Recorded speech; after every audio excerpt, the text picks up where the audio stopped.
Chapter 1624. The Xichang prince asked carefully, "What if I refuse?" Hua Yuan said coldly, "Do you think you're the only one in the world with that bit of flesh between your legs?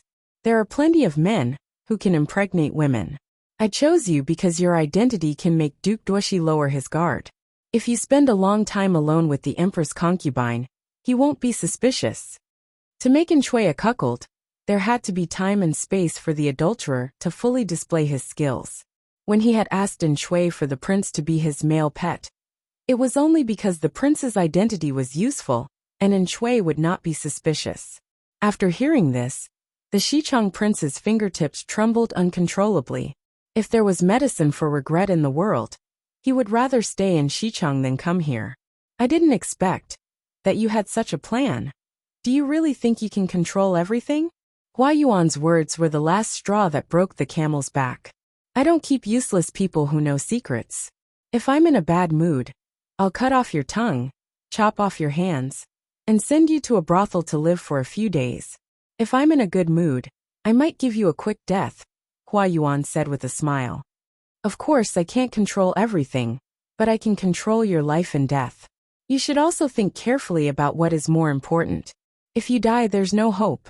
If you can endure humiliation and live, you might have a chance at survival. You're a smart man, you should know what to choose."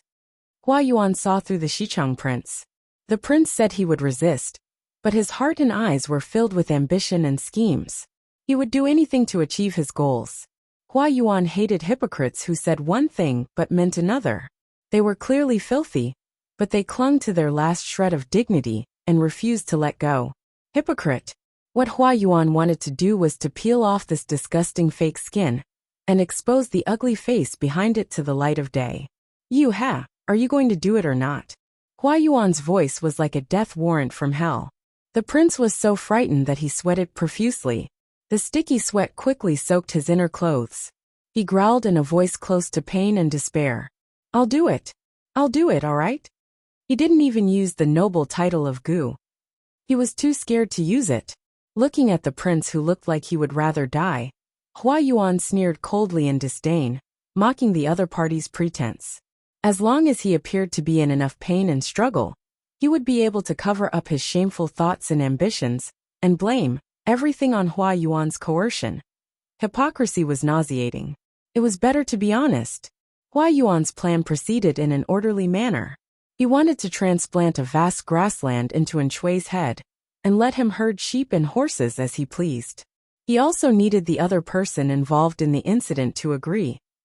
Compared to the Xichang prince's hypocrisy and refusal, the Xichang empress concubine was more straightforward. This made Hua Yuan look at her differently. Of course, this was also related to Hua Yuan revealing to her that Shui was infertile. Her inability to bear children meant that she would always be a tool to warm man's bed. Her usefulness was even shorter than her youth. Once her beauty faded, Shui would no longer care about her, and others would forget about her. The empress concubine was just a concubine to warm man's bed, a weak woman who could not control her own fate. Not every woman in the world could transform into a superior person like Lu Shi, let alone become a leader of the world like her. Most women could only be like rootless duckweed, suffering the torment and destruction of a chaotic world. The more beautiful a woman was, the more dangerous her situation was. Men proved their strength by conquering them. Women relied on jealousy and fighting for men's love as their capital. Shui could not impregnate anyone. This was equivalent to cutting off the empress concubine's future and hope. She agreed to Hua Yuan's plan. She could only cry silently in the dead of night. She did not understand why some women could live lives that made all women in the world envious and jealous, like Jiang Pingji, while others had their fates manipulated by others. She was the high and mighty empress concubine of Xichang. How had she fallen to such a state? Hatred and jealousy twisted her heart so tightly that she almost could not breathe. How unfair fate was. She thought she was talented and learned, and her ambition was no less than a man's. If she had Jiang Pingji's starting point, and had so many loyal followers, she would not have done any worse than her. It was a pity that these assumptions would never have the chance to come true. Jiang Pingji did not know this. Even if she knew, she would not care. Those who did not attract jealousy were mediocre. She was so outstanding and powerful. If she did not attract jealousy, did it not mean that she was still mediocre? Compared to other things, she preferred to go hunting, barbecuing, winter swimming, and catching fish in the winter. None of these interests seemed to have anything to do with official work. Won't your subordinates rebel when you do this? Yang Tao had a thick fox fur cloak draped over his shoulders. His feet were propped up on the side of the boat. Half of his feet were submerged in the cold river water. If one looked closely, they would see that Yang Tao's upper body was naked. He only wore loose pants that covered his body. His long hair was wet. He had just climbed out of the river. His winter swimming partner was still underwater. Who was Yang Tao's winter swimming partner? No one would believe it, but it was his former nemesis and current superior Jiang Pengji. You'll get used to this kind of thing. Jiang Pengji dove into the water. She swam close to the surface of the water for 2 to 3 feet. She was like a female demon born in the river. How can I get used to it? Yang Tao almost choked from laughing. Different people have different fates. If it was Xiaoyang, he would have torn me apart. They also want to tear me apart, but they can't beat them. Jiang Pengji emerged from the water and smiled. They'll be thankful that I don't cause trouble for them. Zixiao and the others will help me deal with the unimportant documents and pick out the ones that I have to read personally. Master Lu's words seemed to be a little twisted. Yang Tao smiled and reached out to her. He used a little strength to pull her up. Jiang Pengji picked up the cloak and wrapped it around her body. She raised her hand and tucked her long hair behind her ears. The two of them brought their guards to swim in the river. Yang Tao was a good swimmer. He did not expect Jiang Pengji, who grew up in the north, to be so good. He was tired from swimming and climbed onto the boat to rest. Jiang Pengji was still jumping around in the water. He wondered if she could swim all the way from downstream to upstream with her physical strength. This isn't twisted logic. This is the truth.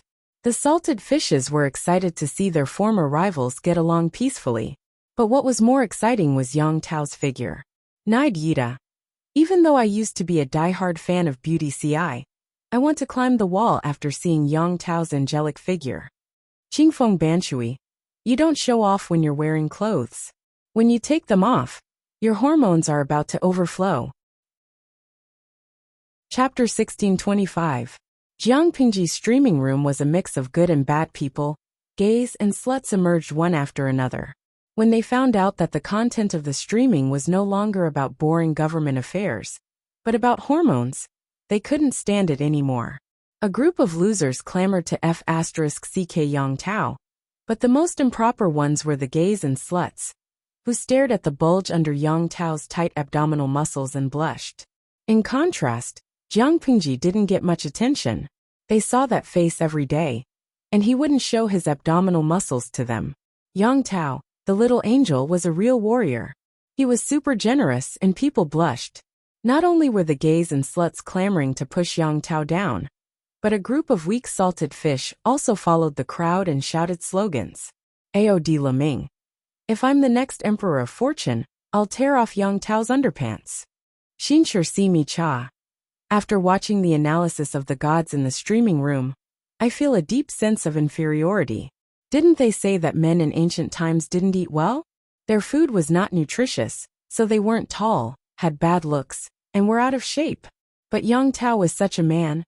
Tai Di Chungjing.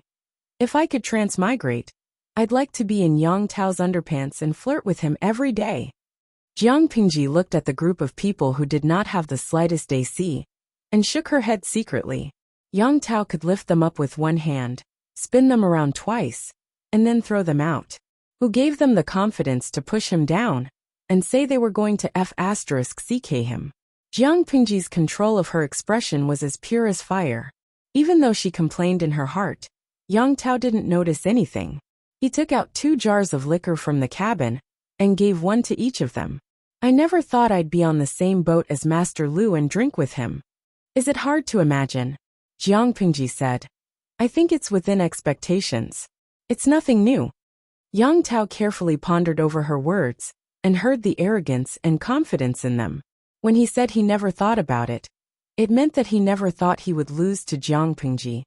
And it also meant that he would be put in an important position after losing to Jiang Pingji. Jiang Pingji's answer was straightforward. She firmly believed that she would win against Yang Tao.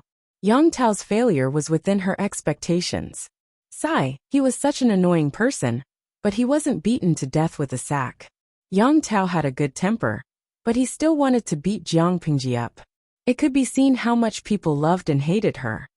Did Lord Lu have such a temper when he was young? Jiang Pingji finished half a jar of liquor in one breath. She propped her upper body up with her hands behind her back.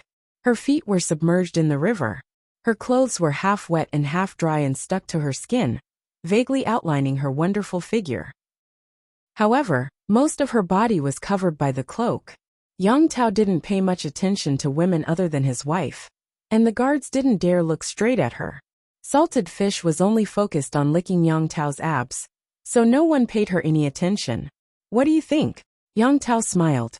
If Lord Lu had such a temper when he was young, he probably wouldn't have lived to this day. This kind of temperament was too infuriating. Jiang Pingji smiled, revealing her white teeth.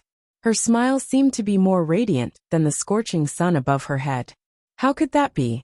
When I was young, my personality was much worse than it is now. When I grow up, I will also become more mature. She wasn't lying. She did have a bad temper when she was young. In the words of some of her old comrades, every time she looked at someone, her gaze was as if they owed her $5 million. She was silent and sinister. It was just that the image of a quiet iceberg was fine. But once she opened her mouth, she was a chatterbox. She talked until people's hearts were made of glass. Yang Tao smiled awkwardly. Now she was considered mature and steady. How mischievous was Jiang Pingji when she was young? The two of them drank more than 10 jars of liquor. Yang Tao was drunk on the third jar. Although his alcohol tolerance was good, it was based on sake. The aftereffects of the liquor were not something that could be compared to the sake that had been blended with water. Although hard liquor was good, one should not drink it too much. Jiang Pingji drank the rest of the liquor alone and casually threw the jar into the river. After enjoying the breeze of the river for a long time, she said to the guards, "Let's go back. Remember to boil some soup to sober him up, so that he won't catch a cold." When the group of people reached the shore, Jiang Pingji's clothes were almost dry. She raised her hand and hung the god-slaying sword on her waist, returning to her normal attire. She leaped onto the horse's back and was about to give the order to return when her brows suddenly jumped. Under the sunlight, her brown eyes flashed with a hint of danger. "Wait," the guard said. "Do you have any instructions, my lord?" Jiang Pingji said, "You bring Yang Tao back by water. I want to walk alone." The guards looked at each other and said hesitantly, "The military counselors have repeatedly reminded us not to let the Lord be alone." Jiang Pingji smiled and tightened the reins. The corners of her lips curled indifferently. "Am I the Lord, or are they the Lord?" Her voice was neither light nor heavy, but it revealed a bit of chilling sternness. The guards knelt on one knee and did not dare to raise their heads. When they came back to their senses, they were shocked to find that the clothes on their backs were drenched in sweat. "I just want to be alone and hunt some prey to go back. I will catch up with you soon. Just report to the military counselors." The guards did not dare to hesitate and could only follow Jiang Pingji's orders. They did not have the guts to ask Jiang Pingji why she sent them away to hunt alone, but the salted fish were not afraid. Jiang Pingji said, "There is an ambush ahead. If they follow me, they will only drag me down. Other than dying, they will not contribute anything else." She did not hide her disdain. The salted fish were speechless. There was an ambush nearby. To be precise, there was an ambush in the forest ahead. Everyone knew that Jiang Pingji was a maverick lord. She loved hunting and drinking. Every time she was free, she would bring people to hunt. It was common for her to hunt alone. She dared to do so because she was skilled and daring. There were people in this world who could assassinate her, but those people were in another world. Based on the combat power of this world alone, she had never been afraid. But others did not think so, especially the enemy. Guikai Guofengxiu. I suddenly have an idea.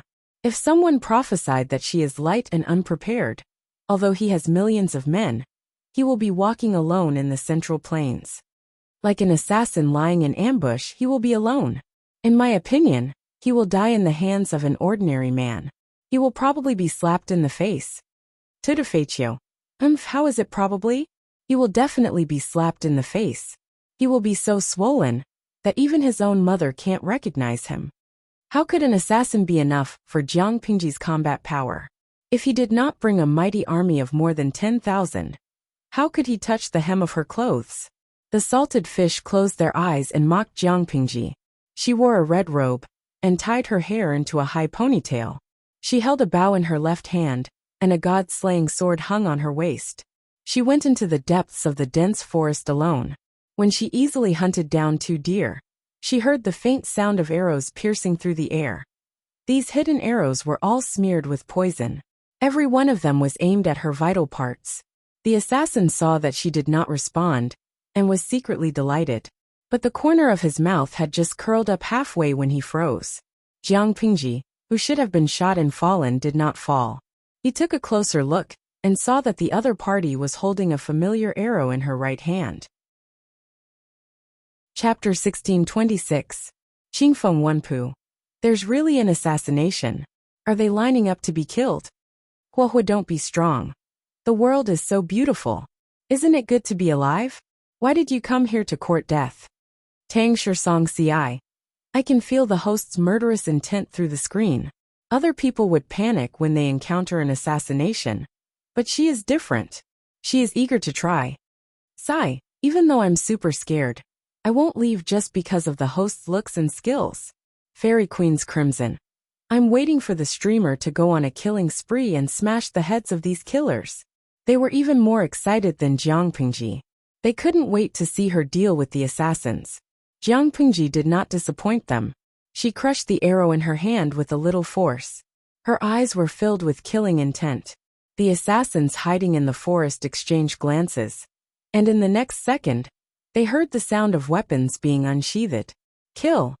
No matter how the outside world described Jiang Pingji's bravery, those who had not seen it with their own eyes would never believe it, especially when Jiang Pingji's figure was so deceiving. Who could have imagined that such a tall but not burly female body would have such powerful combat strength? A battle on the battlefield was different from a small-scale confrontation. The former emphasized the aesthetics of violence and did not have any techniques to speak of, while the latter relied more on techniques and cooperation.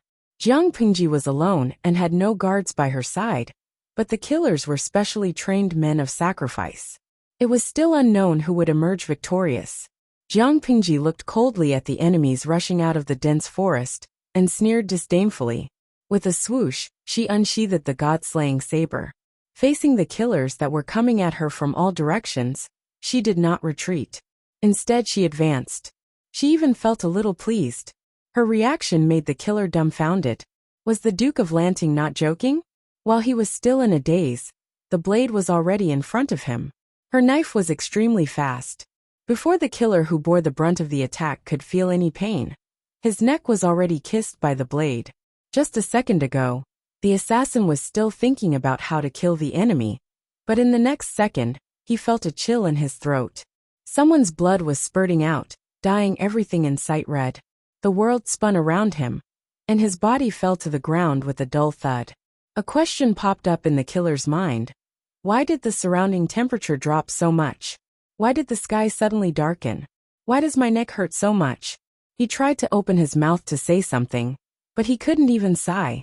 Of course, Jiang Pingji did not care what the assassin was thinking before he died. She only knew that the god-slaying sword was trembling with excitement. This saber had been wronged following him. It wasn't easy for him to get a taste of meat, so he naturally had to kill to his heart's content. Of course, she knew that capturing the killers alive was better than killing them. If there was no one to command them, the killers wouldn't have ambushed Jiang Pingji for no reason. However, there was no reason to reject the heads that came to her. It was the same to leave 1 or 2 of them alive. There were a total of 100 assassins in this group, and every one of them was a meticulously trained death warrior. It was impossible to raise them unless one was from a noble family. Nurturing a qualified killer not only required a large amount of resources, but also a considerable amount of manpower and energy. Ordinary rich families could not afford to raise high-quality death warriors. Jiang Pengji roughly knew their origins as soon as they fought. They were most likely related to the Nanxing aristocrats. Jiang Pengji was mentally prepared that they would send someone to assassinate her. The ancient people of this era could not even accept cremation. They firmly believed that cremation meant dying without a complete corpse, being smashed to pieces, and desecrating the dead. The higher the family, the more they were particular about it. They could not even accept cremation, not to mention Jiang Pengji digging up their ancestors' graves and plundering the deceased's gold, silver, and funerary objects. Even if she had 1,000 or 10,000 reasons, Jiang Pengji had still offended them. They did not make a move earlier, because they were not confident that Jiang Pengji would be heavily guarded. What about now? She had courted death by bringing a few guards out for a winter hunt. Unfortunately, Yang Tao was with her. If they could assassinate Jiang Pengji and frame Yang Tao for the crime, they would be able to wash their hands clean and watch Jiang Pengji's power fall apart with a smile.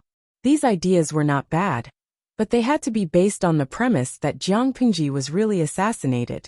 As long as Jiang Pengji did not die, these wishful thinking could only be a calculation and not a reality. If there were bystanders watching from the dense forest, they would see a red figure shuttling and dodging among the killers at a speed that ordinary people could not achieve.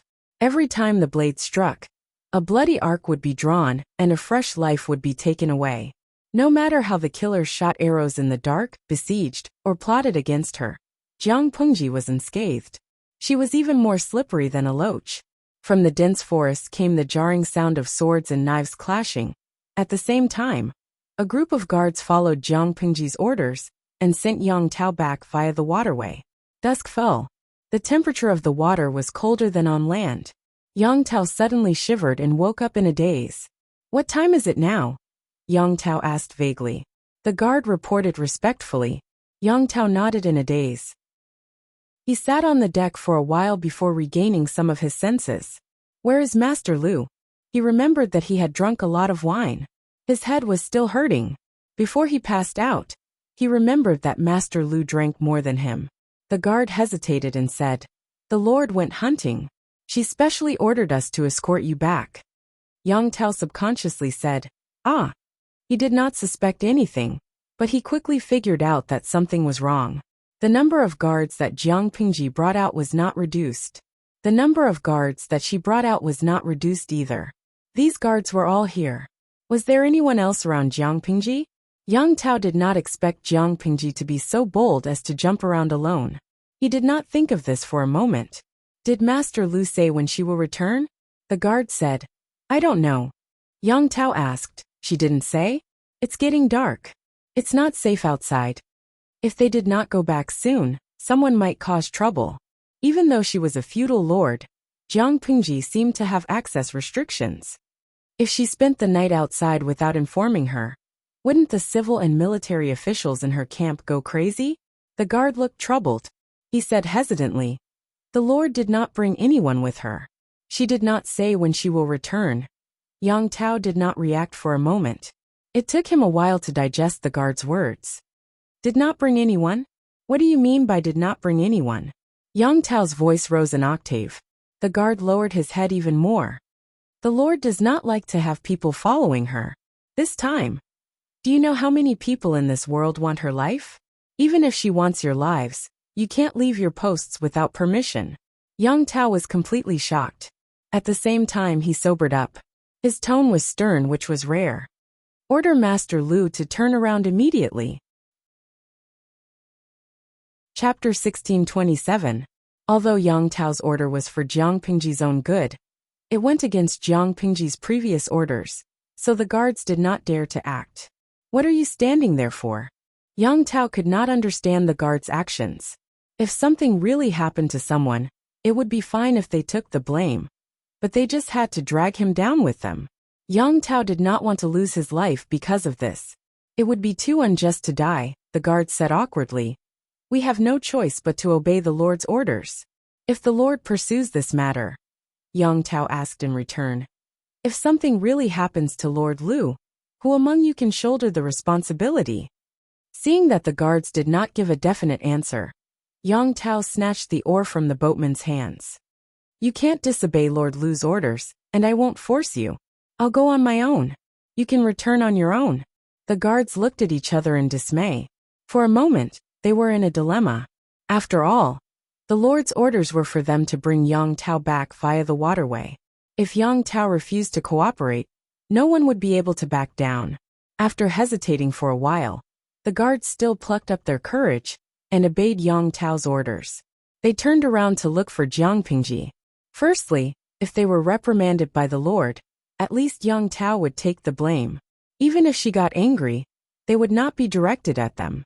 Secondly, as Yang Tao said, if something happened to the Lord while she was alone, they would not be able to absolve themselves of the blame.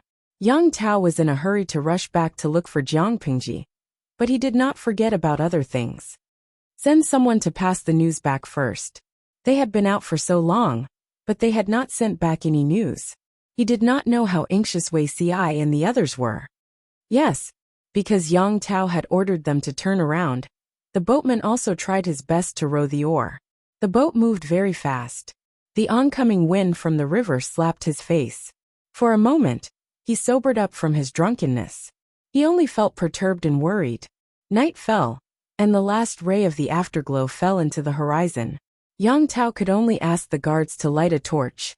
They followed the traces left by Jiang Pingji and found the dense forest. Wait, what is this smell? Yang Tao's nose was more sensitive.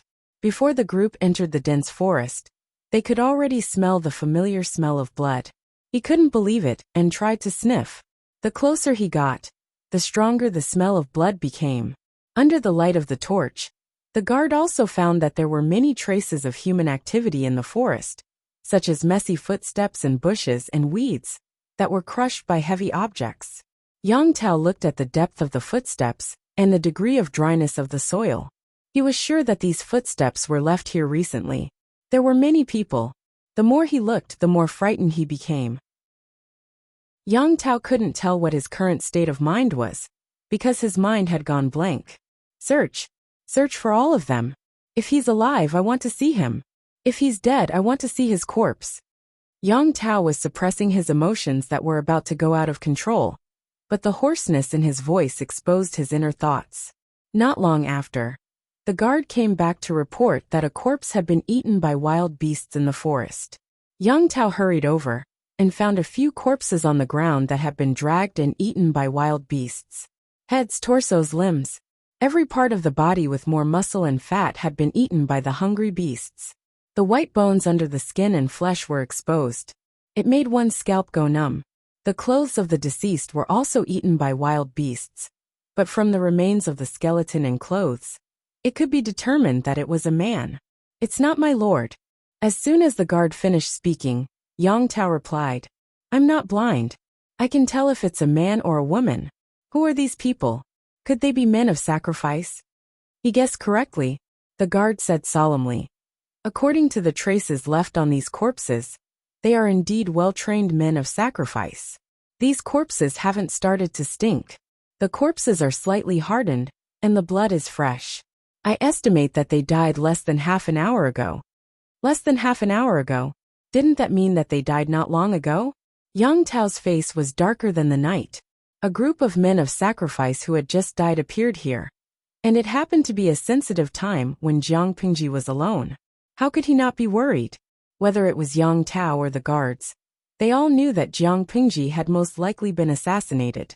However, there were no traces of her yet. They couldn't determine whether she was unscathed, injured and hidden, or unfortunately dead. He didn't dare to delay. Except for 2 guards, the others were sent to look for Jiang Pingji. The guards followed the traces of the wild beasts dragging the corpses, and found the place where the scuffle had taken place. There were more corpses here. When the guards arrived, there were pairs of glowing eyes in the darkness. Everyone saw the scene clearly with the help of the torch and suddenly gasped. This was a group of wild wolves that hadn't eaten their fill since the beginning of winter. They were probably attracted by the smell of blood from the corpses and ate their fill from the corpses. When the crowd approached, those with sharp ears could even hear the stirring sound of the wild wolves' sharp teeth gnawing on human flesh and bones. Probably because they had eaten their fill, the leader of the wolf pack didn't want to fight with the guards. The two sides were in a stalemate for a while. Then with a howl the wolf pack left. Looking at the pairs of glowing eyes disappearing into the darkness, two of the guards came back to their senses and were shocked to find that they were covered in sweat. When the cold wind blew, their sweaty skin turned cold. It was so cold that they couldn't help but shiver. Yang Tao rushed over when he heard the news. Looking at the messy scene, his expression was extremely solemn. "Did you find any traces of Lord Liu?" The guard said. The fatal injuries on the men of sacrifice were all left by the long sword. Every slash was so neat and sharp. Only the god-slaying sword in the Lord's hand can do that. We checked the surrounding area for miles. Other than these men of sacrifice, we didn't find any traces of the Lord. Yang Tao said. "Where is she? You didn't find Lord Liu?" The guard hesitated for a while and said, "Perhaps the Lord has already gone back?" Yang Tao pointed at the corpses all over the ground and said, "A rough estimate is at least 100 people. Do you think these men of sacrifice are useless?" In his opinion, even if Jiang Pingji was still alive, she was most likely injured and hiding somewhere. They had to find her quickly. The leader of the guards blinked and said hesitantly, "Perhaps they are really useless. You're still arguing with me?" Yang Tao was furious at the guards who were not skilled in their work. Jiang Pingji was one of the most powerful dukes in the world. Couldn't she find a group of professional and responsible guards? What are these meticulously trained men of sacrifice doing? What are you guys doing? Eating rotten rice? Hurry up and find them. He was so angry that he was going to have a heart attack. The guards had no choice but to continue their search. But they searched all over the mountain and found no traces of their lord. If she was really injured and hiding, shouldn't she have left some clues for them to follow? Yang Tao fed the mosquitoes for half the night.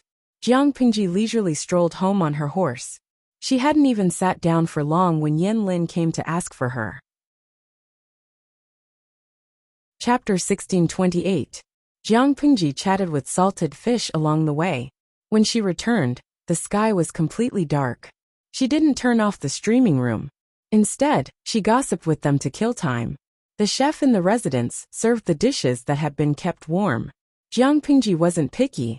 There were 6 meat dishes, 3 vegetable dishes and 2 soup dishes. She ate like a table full of people. Especially when the maid served the rice buckets that were the size of a wash basin. The bullet screen was stunned. AOD Lemming. A day apart feels like 3 years, but the streamer has turned into a rice bucket. Who eats with a wash basin as a unit of measurement? 7 or 8 strong men might not be able to finish the rice alone. Her appetite is really shocking. Tuda Faccio. Sigh, the streamer didn't have such a big appetite in the past. I saw her eat 1.5 rice buckets for lunch with my own eyes. I used my wash basin to measure it. Tiske. This is probably a real rice bucket. Kissing cake Yangtang. If the streamer transmigrates to our world one day, I suggest she become a foodie streamer. It's much better than the Palace Intrigue streaming room that sells dog meat. The Palace Intrigue that I've been looking forward to for more than 10 years has actually disappeared. What was the equivalent of this operation? It was equivalent to a web novel that had been serialized for 1,600 pages and had yet to enter the main topic. Be careful that the readers didn't finish it. Handsome lowly. How can you say that? If my streamer really transmigrates, will she still be a foodie streamer? Do you think the food that a foodie streamer eats is free? Does the streaming equipment cost money? If she was willing to give the baby a kiss, it would really be free. It wasn't the first time Jiang Pingji was complained about her large appetite. It couldn't be helped. This body needed more and more energy every day as she trained and grew over the years. The energy contained in ordinary food couldn't keep up with the body's needs, so she could only rely on quantity to make up for quality. Anyway, she was a feudal lord. Even if she ate 10 or 20 basin-sized rice buckets for a meal, she could still afford it. At that moment, Jiang Pingji saw a complaint that was trending. Jingying. Fortunately, we didn't go to the Palace Intrigue. With the streamer's appetite, any emperor would be scared to retreat, right? According to the Palace Intrigue dramas they watched, wasn't the Empress a cat's stomach? Jiang Pingji's figure was indeed quite good, but she had a good appetite.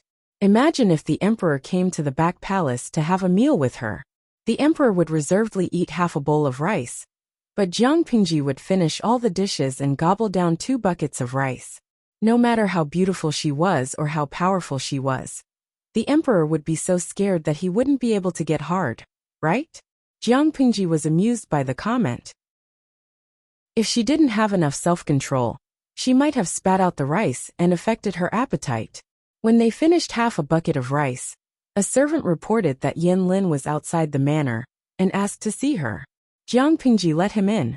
When Yin Lin arrived, he saw Jiang Pingji holding a bowl in her left hand and a pair of chopsticks in her right. The maids were scooping rice for her. Each bowl was piled high with rice grains. The man looked up at him with an innocent and confused look, as if he was asking Yin Lin why he was here. "Have you eaten?" Jiang Pingji asked familiarly, then immediately corrected herself. "I mean, have you eaten?" Yin Lin tried his best to ignore the empty rice bucket and said calmly, "I've used it in the mansion." "Oh, then why are you looking for me?" Jiang Pingji didn't like people interrupting her when she was eating and disrupting the flow of her meal. Yin Lin said seriously, "Do you know where Xiaoyang went?" "I heard that he went out with Xiaoyang this afternoon." The system in this era was a pain in the ass. An official's official was not necessarily an official's official. Yin Lin was loyal to Yang Tao, so he was Yang Tao's official, not Jiang Pingji's.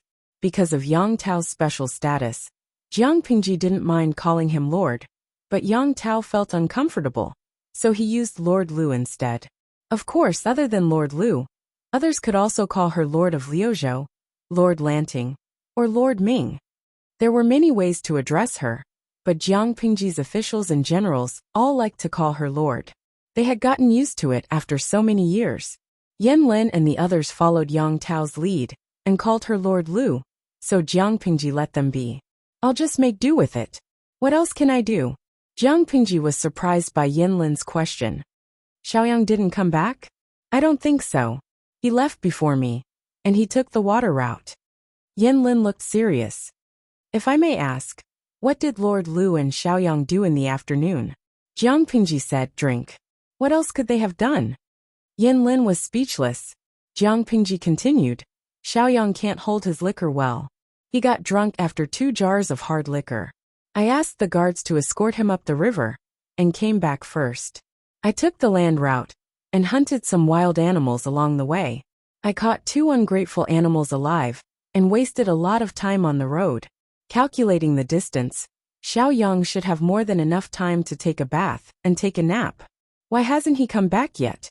Yin Lin said seriously, "I've searched everywhere, but I still haven't found any trace of Xiaoyang." Jiang Pingji's expression changed. Did something happen to Yin Lin? Just in case, the ambushing death warriors not only set up an ambush in the forest, but also on the river? She put down her bowl and chopsticks, and led Yin Lin to find Wei Xi and the others. They were looking for Jiang Pingji as well. "Why are you looking for me?" Wei Xi, Feng Zhen, and the others were livid. It was fine that his lord had slipped away, and it was fine that she had brought Yang Tao to swim and drink with him. But she had actually ditched her guards and was alone. Jiang Pingji was speechless. Oh no, she was exposed. After figuring out the whole story, Feng Zhen and the others sent someone to inform Yang Tao, who was feeding mosquitoes in the forest, to come back. As soon as Yang Tao came back, they couldn't hide anything. For example, the Lord had ditched the guards and was alone. Or, the Lord had been ambushed by hundreds of men of sacrifice. Jiang Pingji was sitting in the main seat, but she had the illusion that she was being interrogated by 3 courts. She glared at Yang Tao, but he lowered his head and scratched the swelling on the back of his hand. The forest was too dirty. Even though there were no mosquitoes in this season, there were other insects. If one was not careful and got bitten, the skin that was exposed to the air would also swell. The more he scratched, the more itchy it was. Yin Lin secretly passed him a small bottle of ointment. If General Yang hadn't come back, when would the Lord have told us about the ambush? Wei Xi seemed to be angry, and his aura was especially strong. Jiang Pingji was in the wrong, so she couldn't help but feel guilty. "I was going to talk about it after dinner." Speaking of which, She hadn't finished her meal because of Yin Lin's interruption. Wei Xi was choked by her answer. She was being ambushed by hundreds of men of sacrifice, and she was thinking about talking about it after dinner. Chapter 1629. Wei Xi tried hard to keep the expression on his face, but the idle spectators could read something else from his expression. Tutor Feiqiu. Zixiao's feelings right now are probably indescribable. He's smiling on the outside and maintaining his gentle appearance, but he's probably cursing inside. There was a saying that went, even if the person you chose is mentally retarded, you still have to kneel down and assist him. Hong Kong Guazaran. The streamer's operation is so sexy. Beauty Ci really loves the streamer by not punching her to death. Guayanli. Since all of you are pitying Beauty Ci, then I will pity the unlucky force that sent out the assassins. They were ambitious and wanted to take the host's life, but they never expected that the host's mind was only thinking about food. At the very least, he should respect the antagonist. He was quite serious about his work. Warrior rose. Haha, maybe the poor villain is waiting for the good news that the host is seriously injured or dead. The salted fish rejoiced in her misfortune. They knew Jiang Pingji's combat ability best. 100 or so kamikaze warriors could only make up one PUBG match. Did they really think they could kill her with such a small scale? What a joke! Even if Jiang Pingji was thrown in front of 99 cheats, they would still be able to win the game unscathed, let alone such a weak game. Therefore, the salted fishes giggled and copied a few bullet screen comments. Ruyue Yunhui. Host, don't be a coward. You're the head of a family and an old woman. What's the point of being afraid of your wife? Xingyuan Miao Miao. Host, stay where you are and don't move. I will buy you the sharpest durian, the most uncomfortable keyboard, and the longest washboard. I guarantee that you will kneel comfortably and sincerely. Maybe Ci Marin will allow you to climb onto the bed, because you are serious. Jiang Pingji was speechless. Were these salted fishes fans or haters of her? Or was it that the deeper the fan went, the darker it became? Even though salted fish cheered her on and encouraged her, Jiang Pingji was still a little cowardly when faced with the angry Wei Xi. When it came to matters of principle, she was naturally the one who had the final say. Wei Xi would also not argue with her on such matters. But when it came to trivial matters or logistics, Wei Xi was usually the one who had the final say. Jiang Pingji rarely argued with Wei Xi because of such things. Wei Xi's character also determined that he would not easily get angry. However, the more good-tempered a person was, the more oppressive their aura would be when they were angry. Jiang Pingji was at fault in the first place, so she was terrified. Not only that, she even tried to blink her eyes and act cute to get away with it. I really plan to talk about this after dinner. Jiang Pingji's voice became softer and softer as she spoke. She looked as if she had been wronged. Fengjin sighed. He couldn't bear to see Wei Xi being too forceful and causing his relationship with his lord to become strained, so he spoke up to interrupt. Has the lord finished eating? Jiang Pingji shook her head and said, No, I'm only 30% full. When everyone heard the words only 30% full, they subconsciously felt a little moved. Their lord was still hungry.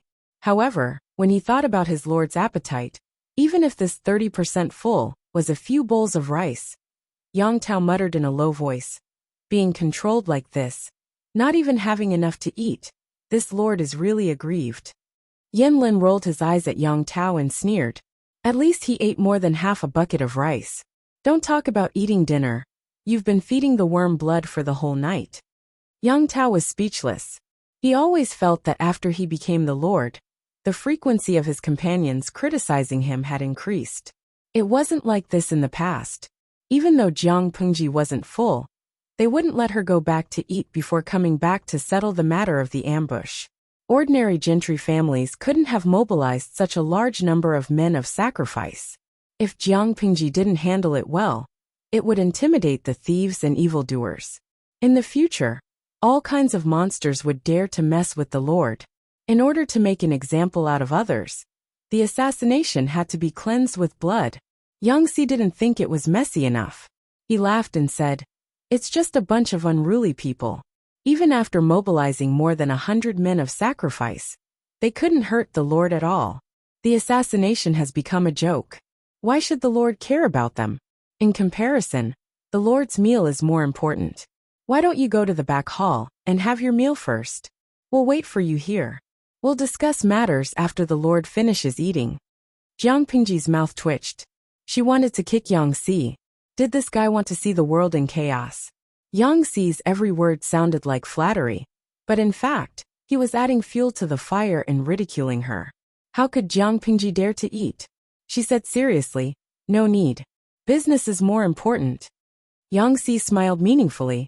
Wei Si's expression softened slightly. Feng Zhen asked, does the Lord have live assassins? I caught 2 alive, and threw them to the subordinates to deal with. I reckon we'll have good news soon. Although the captured men of sacrifice would commit suicide to keep it a secret, with Jiang Pingji around, how could she let them succeed so easily? The 2 survivors were caught before they could commit suicide. Sometimes, living a life worse than death was more terrifying than death. Even if these men of sacrifice were well trained, they would still spit out the truth under torture. Coincidentally, as soon as Jiang Pingji finished speaking, someone came to report that the 2 survivors had confessed. Jiang Pingji asked, confessed? Who instructed them to ambush me? The person replied, the Nan family of Fun Prefecture, Nansheng.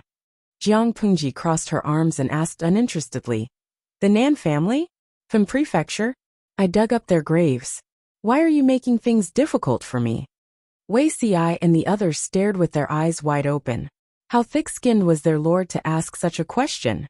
Not only did you dig up their graves, but you also confiscated half of their savings. It would be strange if the Nan family didn't fight to the death. However, they couldn't say this out loud. After all, the Lord still had to save face. Compared to Feng Zhen and the others' brainless protection, Yang Tao and the others reacted more normally. They didn't dare to say it out loud, but they were still muttering in their hearts. Why? Because the order was given by Jiang Pingji, but part of the specific operation was done by Yang Tao's old subordinates, especially the confiscation of the family's assets. Although Yang Tao and the others had a good time, and took the opportunity to take revenge for the betrayal of the Nansheng aristocrats, they had also completely offended them. If not, Yan Lin and the others wouldn't have called Jiang Pingji by her name in private. Yang Tao had offended the Nansheng aristocrats, and Dongqing had no foundation. The slightest possibility of rebellion was nipped in the bud. In the future, no matter how Jiang Pingji developed, Yang Tao could only rely on her. He couldn't have the heart to rebel. The Nan family of Fun Prefecture belonged to the aristocrats in Nansheng. They used legal and illegal means to enclose thousands of acres of fertile land. When starving people were everywhere in the outside world, their granary was so rich that it could fatten up countless rats. They had countless tenants under their name. Their savings couldn't even be compared to the former national treasury. Jiang Pingji gave them a knife. The fat she cut off was richer than that of the Tao family, who ran the illicit salt business. They were rich. If Jiang Pingji didn't take advantage of them, who would she take advantage of? They jumped back and forth between her and the other feudal lords. She just took the opportunity to confiscate half of their family's assets and dig up a few graves. That was enough. Digging up graves was indeed immoral. Unfortunately, she was a penniless bandit. She did unusual things at unusual times. Chapter 1630. Jiang Pingji noticed everyone's strange expressions and coughed to ease the awkwardness. Is the evidence conclusive? I'm sure it's the Nan family of Fenzhou.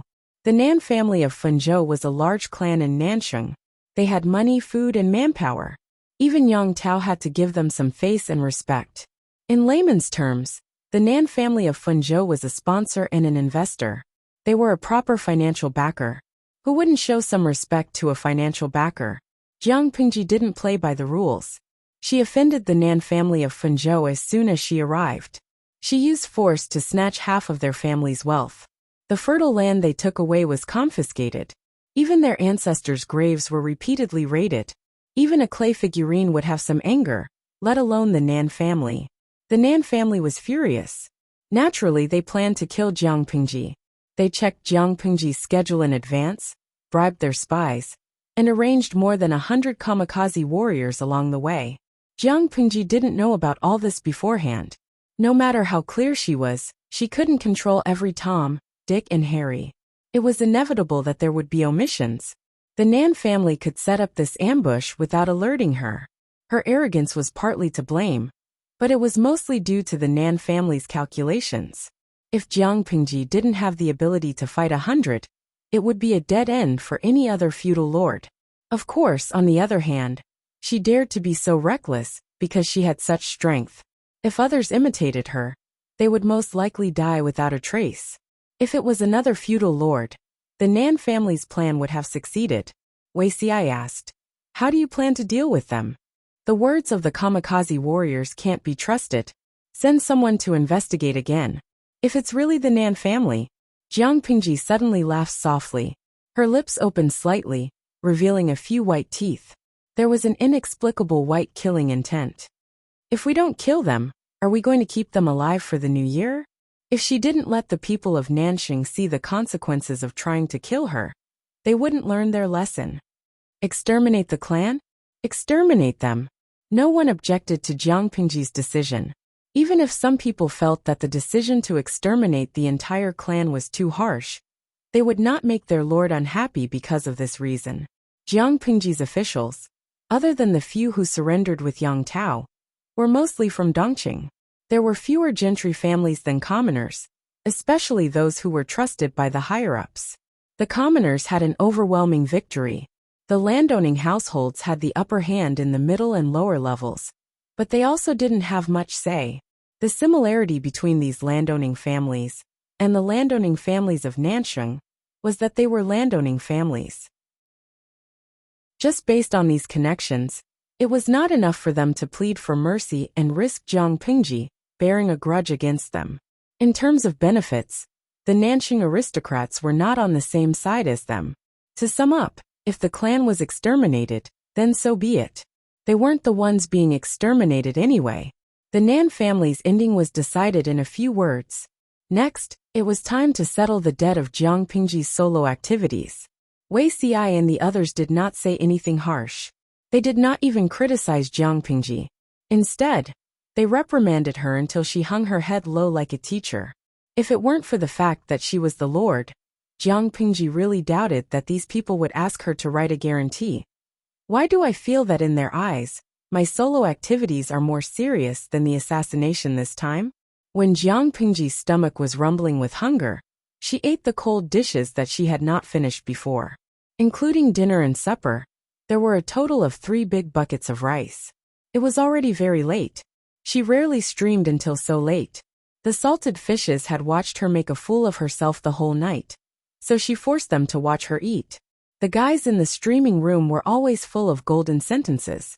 "Oh Shishu, if you were obedient and didn't stray from the group, the assassination would only happen once. However, you've always been unrestrained. In the future, you'll definitely encounter more than one assassination. Comparing the two, it's naturally more important to control you.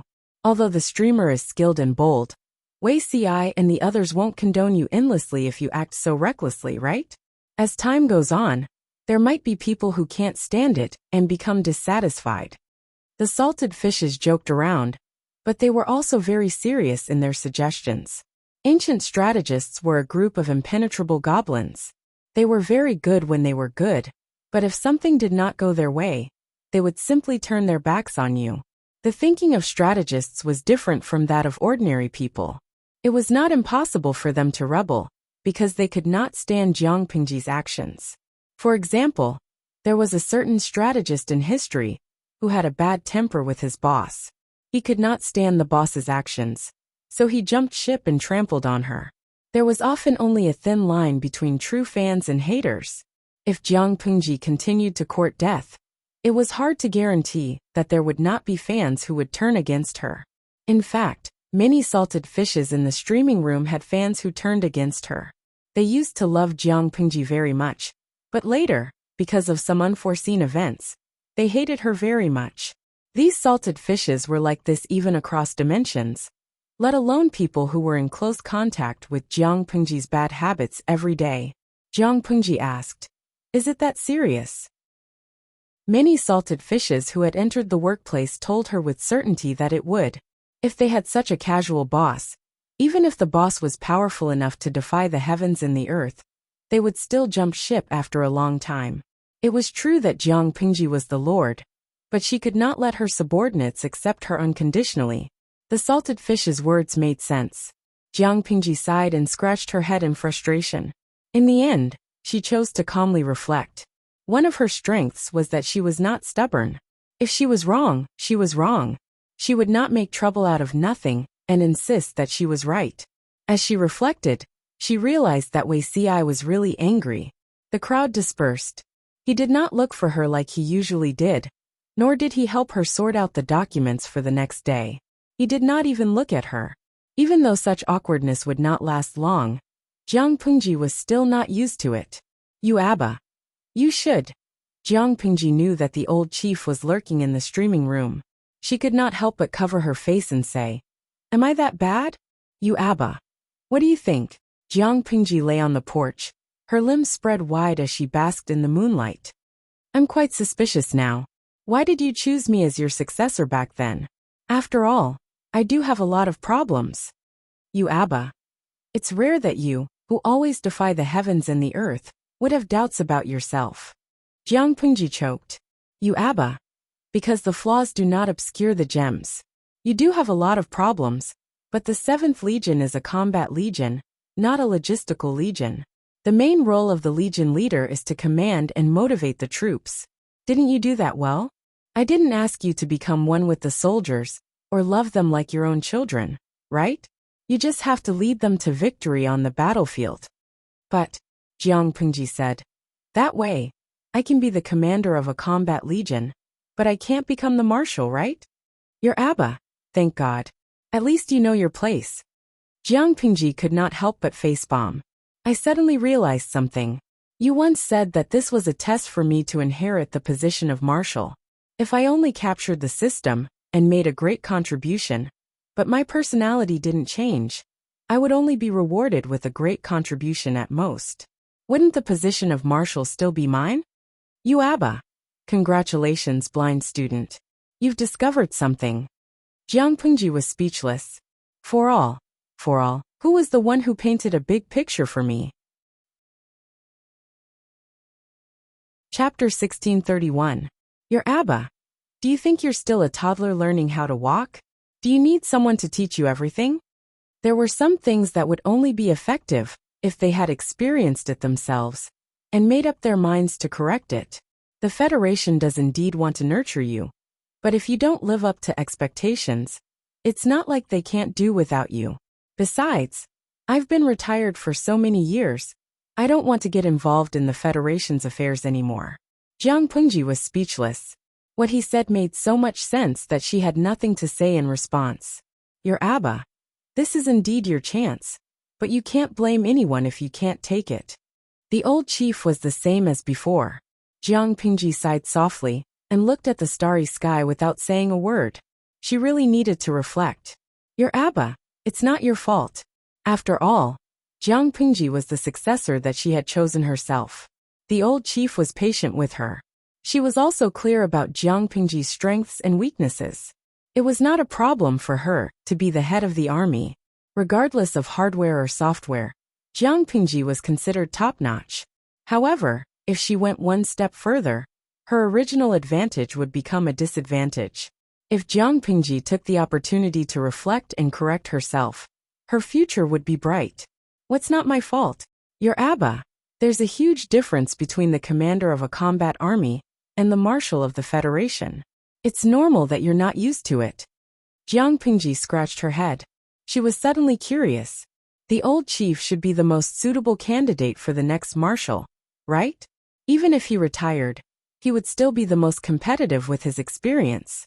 I heard you say that you had no choice but to retire because of your health. But the Federation's medical science is advanced. Are there any incurable diseases that they can't cure? Jiang Pingji was suddenly very curious. Why did her old boss give up on the possibility of further advancement? Even if it was because of a terminal illness, where could the medical technology be more advanced than the Federation? In addition, The old general had also mentioned the awakening. He had also revealed that the problem with her body was due to the so-called awakening. Perhaps she would be able to find her own path from him. Your Abba, you should really review the history of the Federation Army. Jiang Pingji was ridiculed, but she listened attentively. Your Abba, think about it. Among all the marshals in the Federation, other than a few at the beginning, which one of them came from a combat army? Jiang Pingji was speechless. The old general's words were double standards. He made it sound as if she wasn't from a combat division. Your Abba, do you think it's that easy to be a marshal? The difference between the two was even greater than the difference between a vassal and an emperor. The feudal vassals only needed to think about how to manage their own land, and it was fine for them to be willful once in a while. However, as an emperor, he had to consider all the people in the world.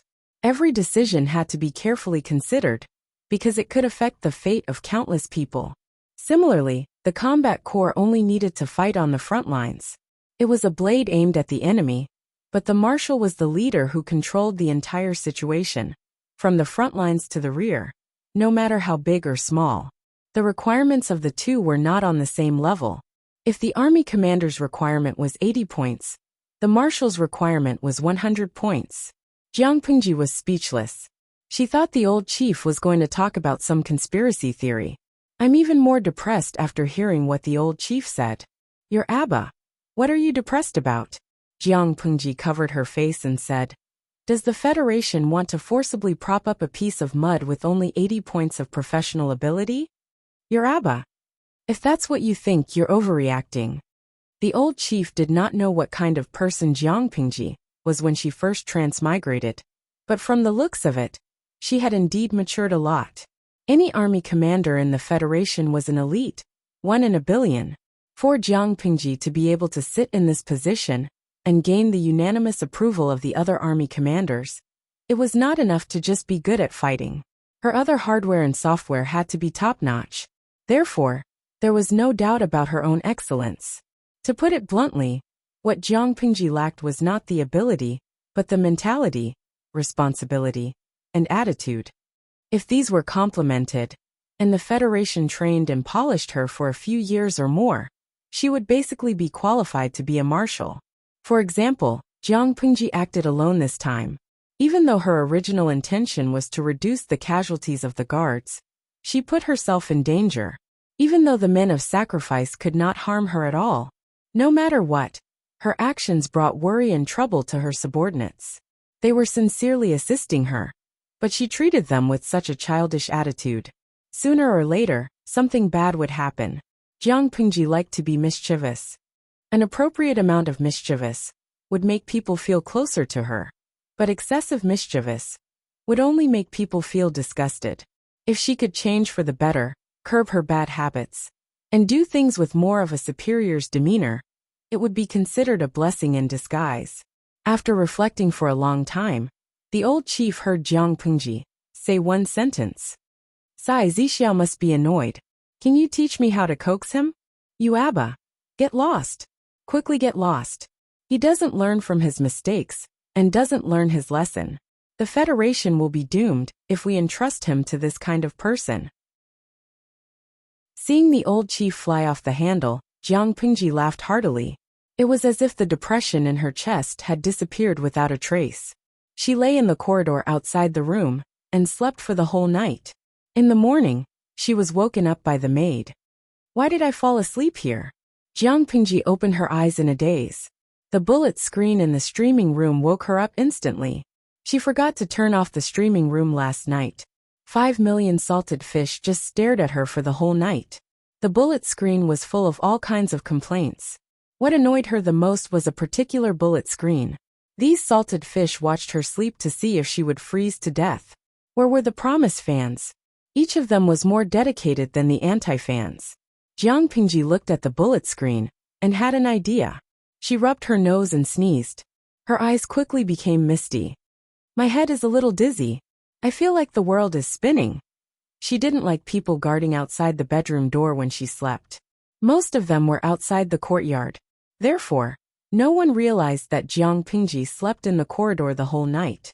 It was very normal for her to fall sick in such a cold weather. That's right. She planned to use the trick of injuring herself to gain sympathy. Life was like a drama. It all depended on one's acting skills. Jiang Pingji was as strong as an ox. She had never been sick since she was young. But it didn't mean that she couldn't pretend to be sick. During her years as a genetic warrior, disguise was a compulsory course to assist in some assassination missions. Relying on her exquisite disguise, even the doctor was fooled. Wei Si and the others rushed over the moment they heard the news. Of course, Jiang Pingji wouldn't say that she slept outside in the middle of the night. She only said that she caught a cold when she woke up. The first reaction of Wei Si and the others was to question her. When they saw that she was so sick that her face was flushed and her eyes were bloodshot, their words were stuck in their throats. The salted fishes were dumbfounded by what they saw. Doesn't the streamer's conscience hurt to lie to the little angel? It turned out that pretending to be sick and weak was very effective. Everyone had some opinions at first, but now they were worried about her. Chapter 1632. A cold was something that could kill a person if it got serious. If Jiang Pengji did not die in the hands of the men of sacrifice, but instead was beheaded by a cold, it would be too ridiculous. Yanlin frowned. Zhengzi, don't you think this cold came at the right time? As long as Jiang Pengji handled it properly, the matter would be resolved in the blink of an eye. Yang Tao said. How could she pretend to be sick in front of so many doctors? It's just a minor illness. Who doesn't take some medicine? Yanlin shook his head. Anything ordinary feels unnatural when it comes to this person. Just as Yang Tao had said, the kamikaze warriors had not harmed her at all, but she had fallen sick that night. Yang Tao laughed. Once bitten, twice shy. Lu Lanting is not that evil. Don't worry, she's human. Yanlin rubbed his brows and said in a low voice, maybe I'm overthinking. Xiaoyang's suspicions are reasonable. Lu Lanting was ambushed in the morning and fell sick the next day. If the Nan family of Fun Prefecture hears about it, they will probably think that it's a cover-up. If they get caught because of this, the Nan family will not die a wrongful death. Yanlin could not help but look at his friend. Not bad, this analysis actually made sense. Whether Lu Shi is really sick or not, the Nan family is doomed. Yanlin said in a low voice.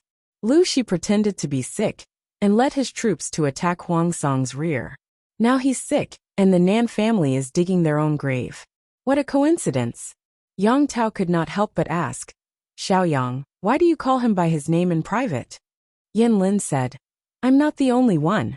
Qian Su and a few of Yang Tao's old officials called him Lord Lu in public, but they still called him Lu Shi in private. Why? It was all because of Yang Tao. It was just a title. As long as Yanlin and the others were not disloyal, Jiang Pingji would not hold it against them. Yang Tao said, I'm worried about you.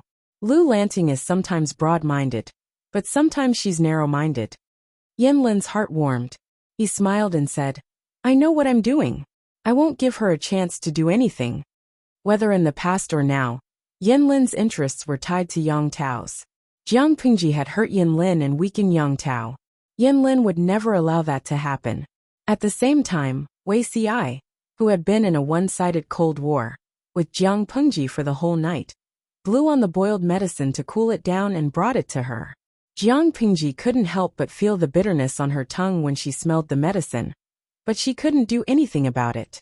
She could only pinch her nose and drink it in one breath. Cough cough. How much gold thread did the doctor put in? It's so bitter. Wei Si said. There is no Chinese gold thread in the medicine. Jiang Pingji said. It's also very bitter. Even the root of the tongue is bitter. Try it if you don't believe me. She pointed at her lips, and Wei Si could not help but turn his head away. Wei Si was well aware that old concubine's taste was naturally not to taste the dregs. I'm sick, but you don't even treat me well. Sad. Jiang Pingji drooped her head and accused Wei Si in a hoarse voice, trying to pass the matter over. Wei Si sighed, and there was some helplessness in his tone. My lord, are you really sick? Jiang Pingji was speechless. Wei Si said, You've forgotten that I've been with you for more than 20 years in your previous life. Whether you're really sick or pretending to be sick, Outsiders don't know, doctors and medical officials don't know. But I, as the person who sleeps by your side, know. My lord, are you trying to rely on pretending to be sick to make me forget about yesterday's matter? Ah. Jiang Pingji could not help but pull the blanket higher to cover her head. She said gloomily, I'm not pretending to be sick to fool you. Wei Xi said, My lord, are you trying to say that you spread the rumor that you have a cold and used it to mislead the Nan family of Fen Prefecture? To lure the snake out of its hole? It was such a coincidence that the Nan family might misunderstand that Jiang Pingji was really dead or seriously injured. In order not to cause panic, they used illness as a cover. When Jiang Pingji returned last night, the sky was already dark, and there was basically no one along the way. Except for a few confidants. No one else knew that Jiang Pingji had become a hands-off boss yesterday. As long as the news was blocked in time, the possibility of the Nan family being deceived was very high. But Wei Xi dared to guarantee with his head that this was definitely not the main reason for her pretending to be sick. Others would think carefully before taking action. But she would think about how to make up for the loophole after taking action. She could even deceive everyone's judgment and create an image of being thoughtful and cunning. Her escape route was blocked by Wei Xi, so Jiang Pingji naturally had nothing to say. Wei Xi said, I'm not saying this to criticize you, my lord. I just hope that you know my attitude towards this matter. No, I should say my attitude towards similar incidents. Back then, His Majesty disregarded his own safety and repeatedly put himself in danger. Although it was also for the peace of the court and to eliminate thieves and trifles, the sacrifice was too great. In the end, when His Majesty had just reached the age of knowing destiny, he was like a dragon in heaven. Back then, I did not have the courage to stop and advise him. It is still a matter of regret to this day. In this life, since you have given me the courage, there are some words that cannot be kept in my heart. There is no harm in saying them out. Jiang Pingji was silent for a long time. She blinked her eyes and looked at him sincerely. I will change. Wei Xi's expression softened slightly. My lord does not need to make any guarantees to me. No one can restrain you except my lord. Jiang Pingji was speechless. If she had known that she would end up like this after acting recklessly, she would have thought more before doing anything. If I may be so bold as to say, you are my lord, our backbone, and the future ruler of the world. Your life and death is not only your own business, but also the fate of countless people in the world. Wei Xi said, on the battlefield, you are not required to be more capable than a general in charging and breaking through enemy lines. Nor are you required to be more resourceful than a strategist. These things are just icing on the cake. If not, they are harmless. To us, the Lord's safety is a miraculous elixir that is more magical than any tranquilizer. Do you understand? Jiang Pingji thought of the old chief's words last night, and naturally understood what he meant. Different positions, different roles, and different actions and words were also different. When she was a feudal lord, everyone could tolerate it. In the future, if she did not change when her status improved, sooner or later, there would be discord and discord. Jiang Pingji thought that she had changed a lot. She restrained herself and greatly reduced the frequency of her wandering on the battlefield. However, in the eyes of Wei Xi and the others, she still did not do enough. It was good to have a lord who was good at fighting, but how could her subordinates feel at ease if she casually fell into a dangerous situation because of her strong martial arts? No one in this world could hurt her. But what about the Federation? The Marshal, the feudal lord, and the Emperor were similar in some aspects. Wei Xi saw that she did not speak, so he softened his voice and said, I am not being bold and presumptuous, nor am I overstepping my authority to restrain my lord. Jiang Pingji said, I understand. I was not very mature in the past. It was my fault. You were just advising me bluntly. Chapter 1633. Jiang Pingji did not reflect on her actions. The Nan family of Fenzhou were like ants in a steamer basket. They were so anxious that their feet were burning. They had put in a lot of effort for this assassination. They had arranged everything properly to ensure that nothing went wrong. They could only succeed. That's what they said. But Lu Shi is very skilled in martial arts. I heard that he has the protection of a miracle.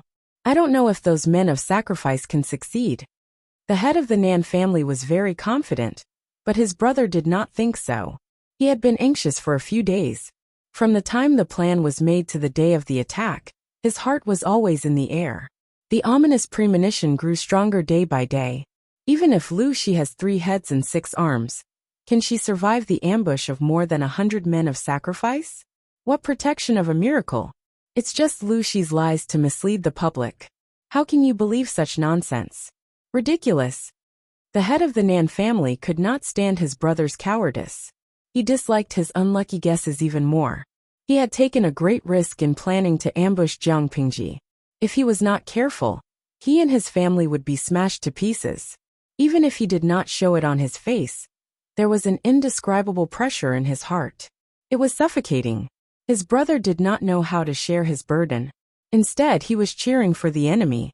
Elder brother, I didn't mean that. The elder brother, who was almost 50 years old, glared and asked sternly, if you didn't mean that, then what did you mean? The younger brother was speechless.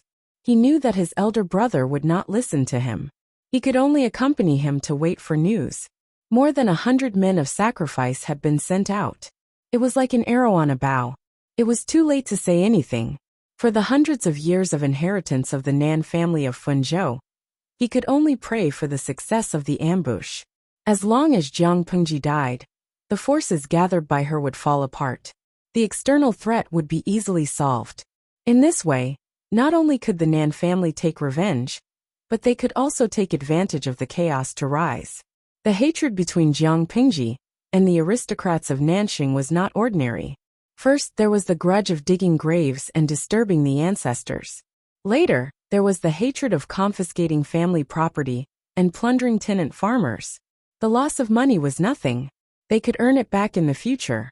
But the loss of face and status could not be forgiven. The Nan family of Fun Prefecture was also a prestigious family that had existed for hundreds of years. How could they tolerate a bunch of scum peeing on their heads? What Hejinlu family? They were just a small family that couldn't be shown in public and didn't have much of a foundation. They really thought too highly of themselves and even dared to call themselves a landowning family. Ever since Jiang Pingji entered Nanxing, everything she did made the aristocrats of Nanxing detest her from the bottom of their hearts. How are these landowning households? They're clearly shameless bandits. Take the loss of the Nan family in Fun Prefecture as an example. Jiang Pingji not only sent people to dig up a large number of gold and silver artifacts buried with their ancestors in their graves, but also took away the wealth they had accumulated. She also used force to take away their tens of thousands of fertile fields. Even if the Nan clan had used all sorts of methods to seize these fertile lands from the hands of the common people. However, once the things were in their pockets, they belonged to them. If Jiang Pingji snatched them from their hands, she would be a bandit.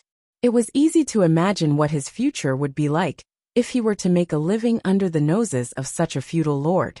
Those who strike first gain the upper hand, and those who strike later suffer the calamity.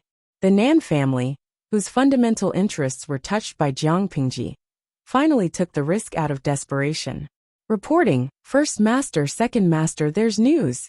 The Nan brothers anxiously waited for the news. They waited from dusk until the moon was in the middle of the sky. Finally, they received the secret report from the housekeeper. Lu Shi is dead. The housekeeper calmed his rapid breathing and said excitedly, Lu Shi caught a cold and is seriously ill. He won't see anyone. Cold? The master of the Nan family curled his lips into a cold smile. He caught a cold at this time. Is it true, or is he trying to cover it up? He didn't fall sick earlier or later, but he fell sick after the men of sacrifice took action. Only a fool would believe that. Oh yes, has the men of sacrifice returned? He didn't let the pleasant surprise get to his head. Instead, he asked about the whereabouts of the men of sacrifice. If the men of sacrifice also said that Jiang Pingji was dead, then she was really dead. They haven't returned yet. The housekeeper suddenly lowered his voice and said, however, this matter is most likely successful. The master of the Nan family asked, what do you know? The housekeeper explained in detail in his ear and analyzed. According to the news, Yang Tao and his guards stayed outside for a long time before returning. They looked hurried and solemn. I think it's most likely that Lu Shi was careless and went out to hunt without anyone with him. He was ambushed by the men of sacrifice. The men of sacrifice in the manor are all elites, but Yang Tao and the others can't be underestimated. For safety reasons, it's normal that the men of sacrifice didn't report back immediately. The most powerful lord in the world was assassinated. The news would definitely shake the entire 9 prefectures and 4 seas. For the sake of his own life, Yang Tao couldn't let the ambushed men of sacrifice go. He would definitely search all over the mountains and plains. For the safety of the Nan family, the men of sacrifice had to shake off their pursuers. It would take a lot of time to go back and forth. This matter shouldn't be publicized. Send someone to inquire again. The next day, Jiang Pingji was still nowhere to be seen. It was as if the lord who skipped work for 6 to 10 hours a day had vanished into thin air. Not only had Jiang Pingji vanished into thin air, but the reactions of Yang Si and the other important officials were also very strange. It was as if a storm was brewing. Various details were laid out in front of him. The master of the Nan family completely believed that Jiang Pingji was dead. Now that Lu Shi is dead, what's the use of Yang Si and the others sealing off the news? The master of the Nanxing family sneered harshly. Lu Shi has no children. He's an old and widowed woman. Yang Si and the others want to support a new lord, but they don't have a candidate. There are hidden dangers within, and there's an Shui outside. He snorted coldly. He seemed to have guessed that Jiang Pingji's death couldn't be kept under wraps, and that the forces under her would fall apart. The Nan family didn't pin their hopes on An Shui. Their previous cooperation proved that An Shui was also a fraud. It was better to rely on oneself than on others. Rather than placing heavy bets on an unreliable person, it was better to rise up on their own. The Nan family secretly contacted a few aristocratic families that were on good terms with them, and plotted in secret. At the same time, they sent people to quietly spread the rumor that Jiang Pingji might have died. They used this to shake the morale of Yang Si and the others. Therefore, similar rumors quietly emerged in the tea houses and taverns. The water army didn't immediately say that Jiang Pingji was dead. Instead, they disguised themselves as passers-by and asked her where she had been recently. She hadn't been seen for so long. Could something have happened? The other water army took the opportunity to take over the topic and slowly set the pace. After 2 or 3 days of fermenting, the rumors began to take shape. Seeing this situation, Yang Si smiled and teased Wei Xiai. Zixiao has met his match. Wei Xiai said, "There's no evidence. His methods are clumsy." Yang Si was speechless. He was indeed the chief coach of the water army Wei Zixiao. His words were domineering. Are we just going to ignore it? Wei Xiai said, "As long as my lord appears in front of people, such rumors will fall apart on their own. There's no need to pay attention to them." Yang Si rubbed his chin and said, "The Nan family took action without any evidence. Aren't they afraid that it's a trap? A cornered beast will do something desperate."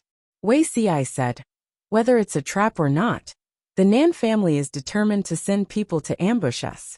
There's no room for negotiation." If it were Wei Xiai, he would also be afraid that a long delay would bring trouble. The Nan family's choice was very normal. It was right to leave the matter of rumors to Yang Si. Yang Si didn't care much about it. He was more curious about his lord's changes in the past 2 days. He suddenly asked, "Is there anything wrong with my lord?" "What's wrong?" Wei Xiai asked. Yang Si pointed to his head and said with a solemn expression, "Everything is wrong. It's as if she's a different person. My lord has been diligent in her administration these days. I wouldn't dare to do this even in my dreams." Zixiao say, "Could it be that the lord has been possessed by some wild monster?" Chapter 1634. Before Wei Tsong was imprisoned in the back mountain of the imperial mausoleum, he had once been a flirtatious youth. He could still remember those years when the mountain flowers were in full bloom. Young men and women chatted happily, drinking elegantly or chatting merrily. They were full of youthful spirit. The night wind rustled the curtains. Wei Tsong leaned against the side of the table and slept lightly. He gradually fell asleep. Today's dream was unusually colorful. Everything became clear. He looked at the contents of the dream and vaguely remembered that this was the Golden Scale Academy. His gaze fell on the waterside pavilion, seeing a group of youths in blue and white uniforms chatting and laughing together. He could not help but smile. Wei Tsong remembered. So it was that day. Which day? Naturally, it was the day his mother broke the legs of the Minister of Work's son's son. Wei Tsong could not help but approach in an attempt to hear more clearly. At this moment, a familiar-looking youth said with a smile, "TSK, do you think that the Minister of Works is Shiryu's mother? She actually broke into the academy with such a thick stick and dragged her son out to break his legs. I was scared to death." The youth was also the son of a court official. He shared a table with Shiryu, the son of the Minister of Works. When the Minister of Works rushed in and dragged his son out by the collar, he was scared out of his wits. "I don't know if she's his mother or not, but it's doubtful if Shiryu is his son." The other youth opened his folding fan. His face was slightly round and immature, clearly the appearance of Wei Tsong when he was young. His brows were brimming with vitality, and there was no sign of the loneliness he had experienced after so many years. The Minister of Works is such a talented person, so why is his son so unworthy of cultivation? In my opinion, it's good enough that Shiryu only had his legs broken by his mother. She didn't kill him out of consideration for their blood relationship. Shiryu was the son of the Minister of Works, Bai Yuexia, and her husband Shizhong. Because Shiryu was the only male in the family, he was unruly, spoiled by his father and grandmother. He acted arrogantly and often bullied the ordinary students of the academy. Wei Tsong was only the concubine son of the grand tutor. He had naturally been bullied by Shiryu and harbored resentment in his heart. The youths were curious. "Wei Tsong, do you know the inside story of Shiryu being beaten?" Everyone was very surprised. The little tyrant Shiryu's leg was actually broken by his own backer. This could be said to be the news of the year. The wooden stick that Minister of Works Bai Yuexia used to break her son's legs was as thick as a strong man's arm. Why was the little tyrant so arrogant and despotic? Wasn't it because he had a mother who was the Minister of Works? Shiryu's father. The two of them had already separated 800 years ago. Shiryu's father, Shizhong, was even more useless. Naturally, I know some inside information. Shiryu deserves this. The youth said. Shiryu has mediocre looks, mediocre talent, and mediocre looks. Logically speaking, he shouldn't be likable, but he has roots. Although the Minister of Works was there to correct and supervise him, it wasn't easy to be a strict mother. Shiryu was instigated by his family to leave his biological mother. In the end, he made a big mistake. Even a barbecued pork is better than him. Young Wei Tsong continued. 2 days ago, an imperial censor reported to the Minister of Works, saying that she didn't teach her son well. She allowed her son to force women into prostitution, commit violence on the streets, and cripple people on horseback. The Minister of Works returned to his residence to investigate, and confirmed that the matter was true. In a fit of rage, he beat his son with a rod. "How did you know this news?" Young Wei Tsong said. "Heavenly secrets cannot be revealed. There's always a way that I know." Seeing his dream self reveal the childish and gloating smile unique to youths, Wei Tsong's lips curled into a bitter smile. He clearly remembered that because of this matter, he had been punished by his father when he was young. His father heard that he was gossiping behind someone's back and criticized others. He said that this was not the conduct of a gentleman, and punished him to copy books. The young Wei Tsong was in his rebellious period. His father's indiscriminate punishment made him very indignant. How was it that he wanted to make things difficult for Shiryu? It was clearly Shiryu, the little tyrant, who privately bullied and humiliated Wei Kong. How did he humiliate him? He cursed him to his face for being concubine Teng's son, saying that his status was lowly, and that he didn't have the right to chat with a student from a good background. Not only did he humiliate his background and his mother, but he also humiliated his father's defeat in the imperial court several years ago. More than once, Wei Tsong was blocked in a remote corner of the academy by this little tyrant.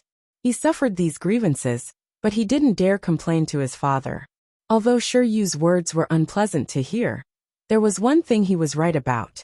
His father was only the grand tutor, and he was only concubine Tung's son.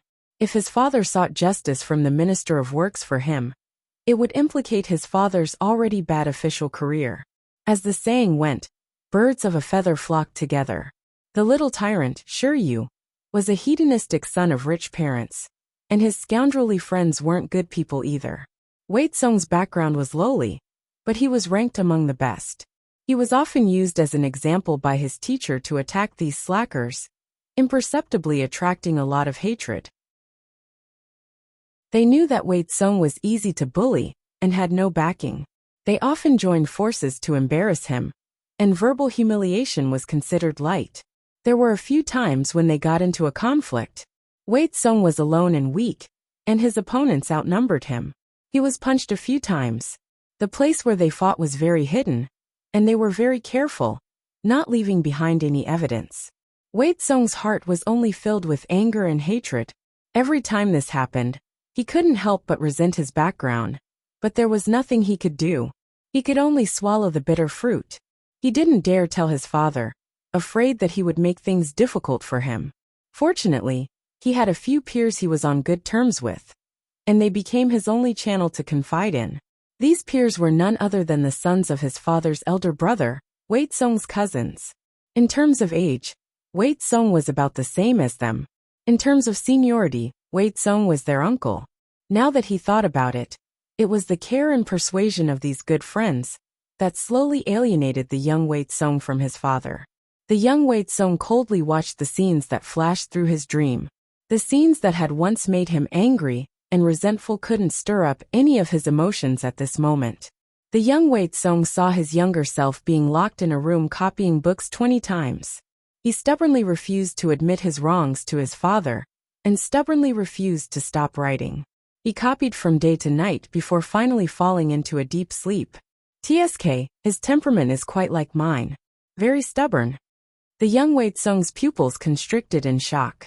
He saw the door being gently pushed open, as if afraid of disturbing the person inside.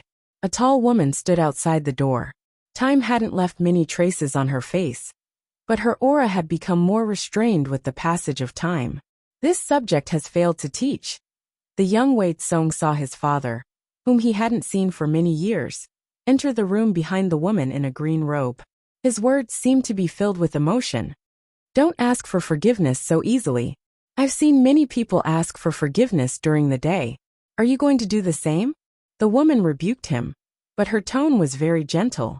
She bent down and picked up Wei Tsung, who was sprawled on the table, and gently placed him on the bed. She looked lovingly at the youth's eyes. At the end of the day, it's because I, as a mother, wasn't diligent enough. I didn't know that an academy student would commit such vile acts. Since your majesty has said so, shouldn't this subject apologize with death?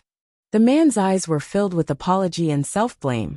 He had raised Wei Tsung for so many years, but he hadn't realized that his child had suffered so much at Golden Scale Academy. If he hadn't found out by chance, he didn't know how long he would have been kept in the dark. He didn't know how to make up for it, even if he wanted to. The woman said, "You and I are both at fault. It's not your majesty's fault. Your majesty has a myriad of affairs to attend to every day. Just government affairs take up 16 to 16 hours. How can you have the extra energy to keep an eye on your child's matters at the academy?" The man helped young Wei Tsung tuck into the blanket and said softly, "The matter with the Minister of Works. Her son has committed so many mistakes. It's already benevolent of her not to take that little beast's life." The woman sneered. "Is my son also someone that little beast can casually insult? If Bai Yuexia doesn't break his legs, I'll take my saber and chop off his head." Bai Yuexia raised her rod and broke her son's legs in public. On the surface, it was to punish and teach her son a lesson, but in reality, it was the woman's instigation. The imperial censor criticized Bai Yuexia for several days in a row, and the woman also had the intention of dealing with him severely. The intelligent Bai Yuexia naturally knew what to do. Was it more serious to have his legs broken by his mother, or to have his head chopped off by the emperor in a fit of rage? Choose for yourself. Although Bai Yuexia didn't know of Wei Tsung's past, She had followed Her Majesty for many years and understood Her Majesty's intentions. She was serious. The man sighed softly and tucked Wei Tsong's scattered hair behind his ears with his fingers. The woman said, Golden Scale Academy should also rest and reorganize. If something like this happens again, I'll cut off their parents as well.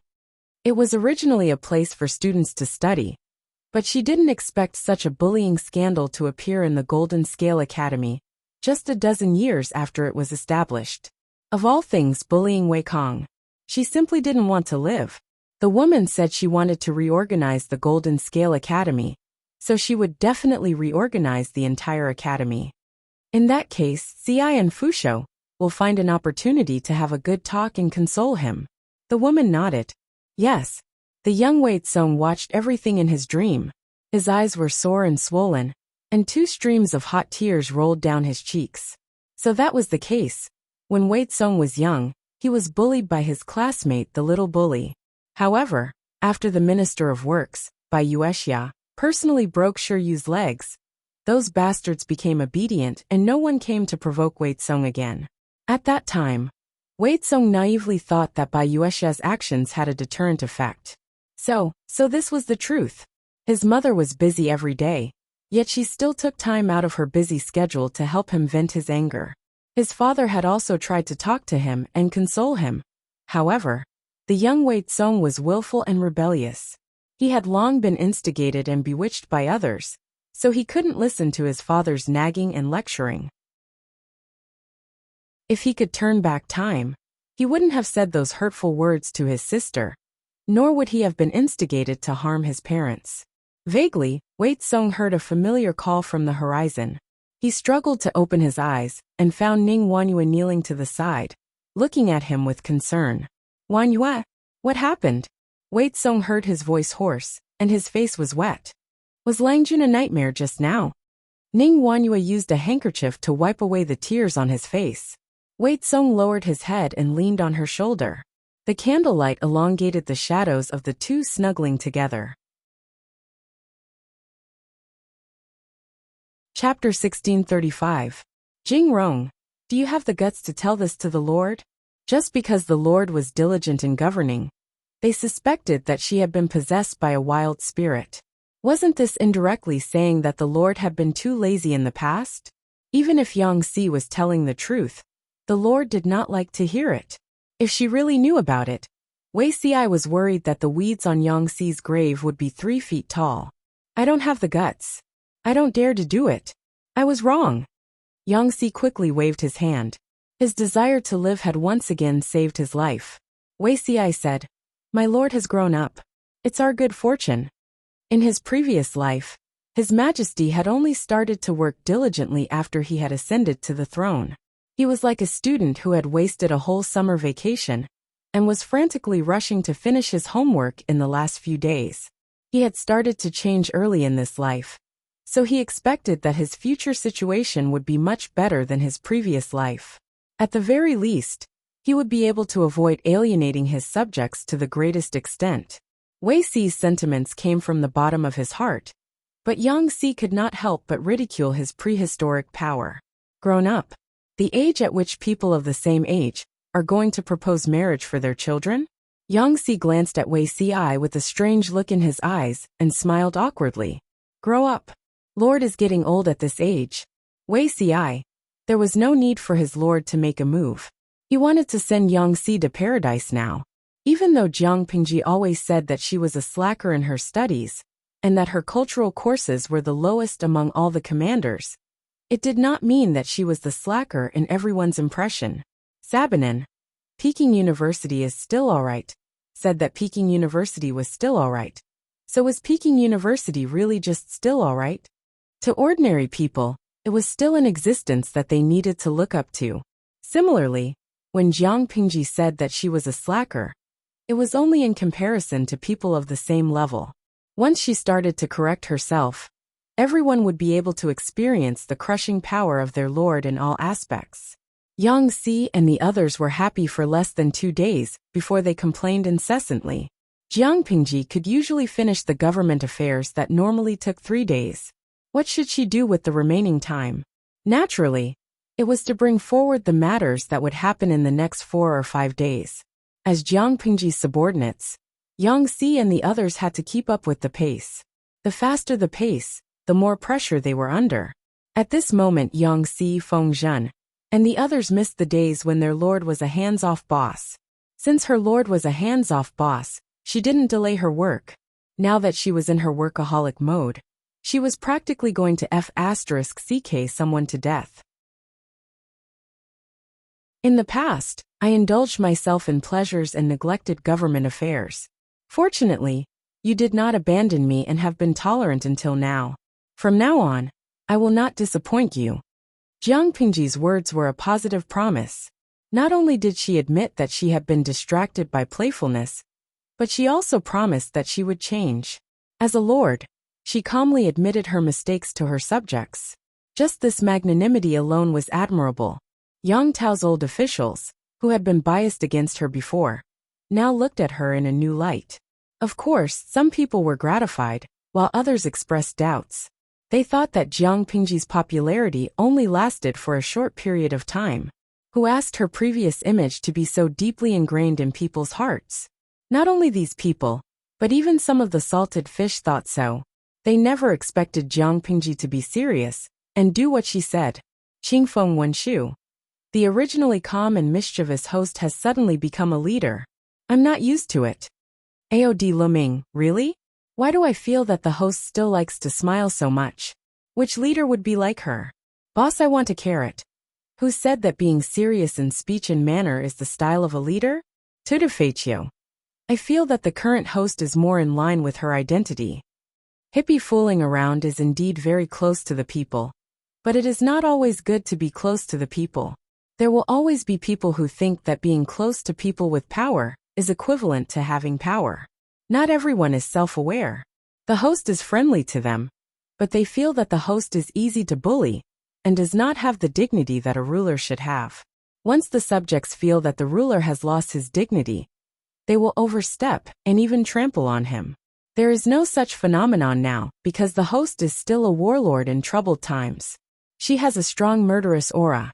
No matter how cheeky she is, it can't hide the fact that she has killed countless people. But in the future, when the world is stable and the people live and work in peace, there will always be people who are blind and only remember the host's closeness to the people. They will forget the host's ruthlessness and then do something that oversteps. Comfort will erode a person's vigilance, and they will forget their previous caution. Diwaluo. You're right, boss. Being close to people with power, and mistakenly thinking that you have power, is a deep-rooted bad habit of insatiable greed. This reminds me of the babysitter case that caused an uproar a few years ago. The employer gave the babysitter a high salary and let her eat at the same table with them. He gave her red packets on holidays and helped the babysitter's son find a job.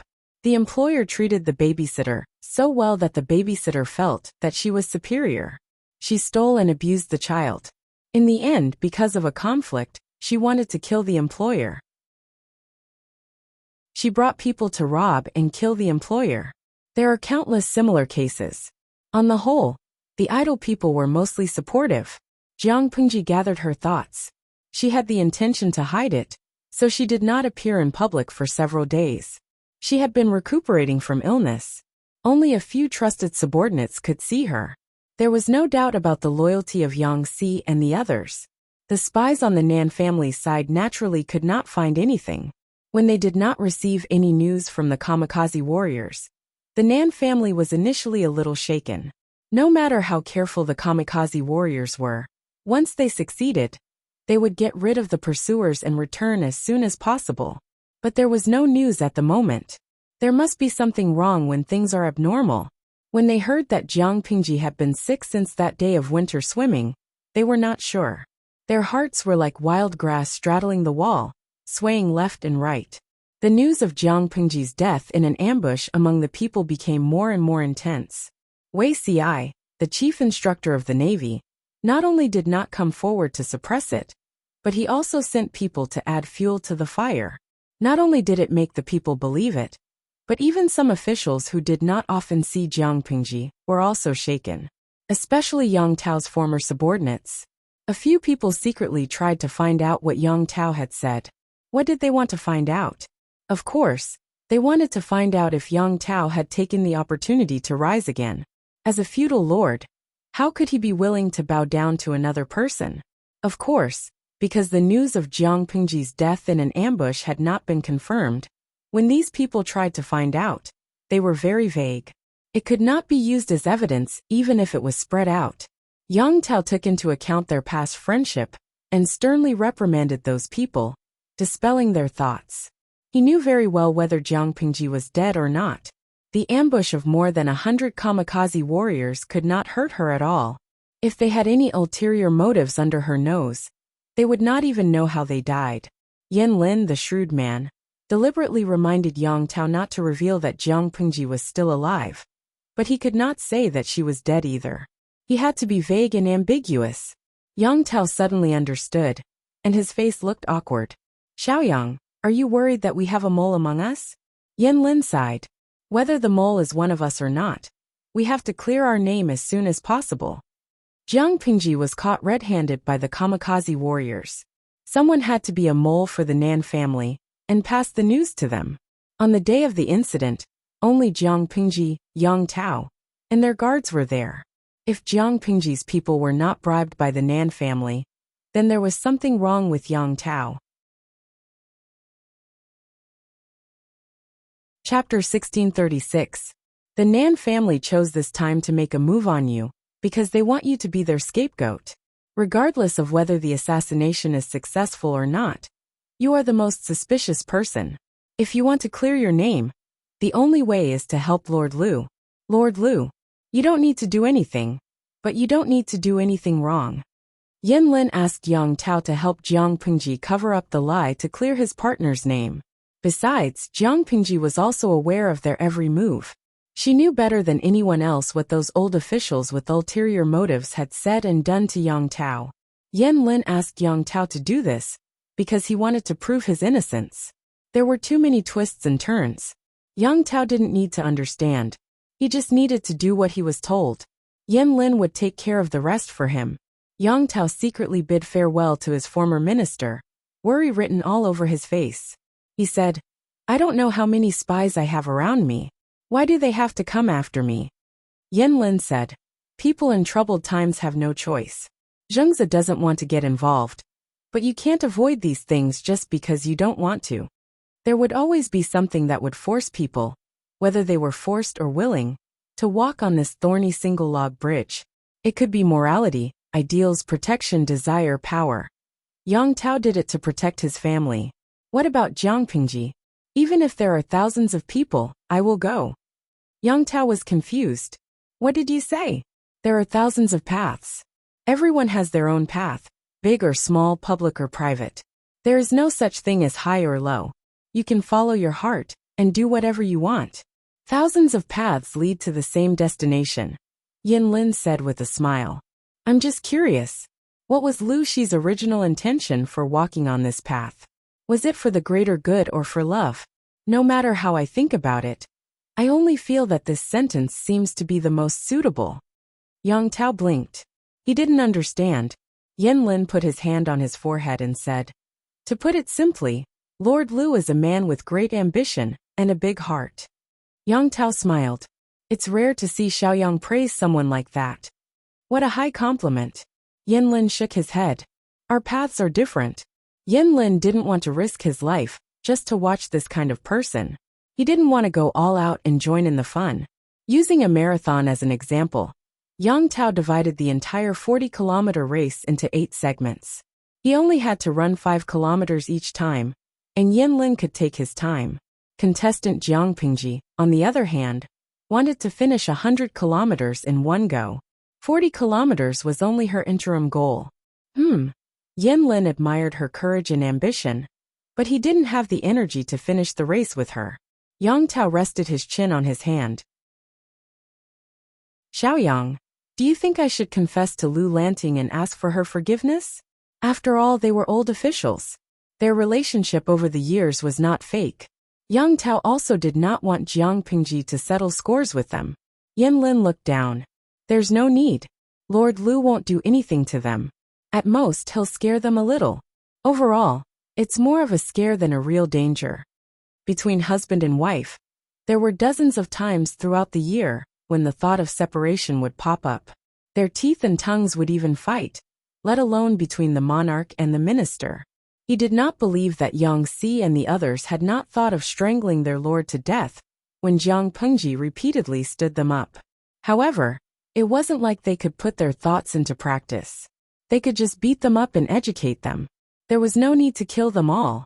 Yang Tao let out an "oh" sound and felt relieved. Yin Lin said, "If it's possible."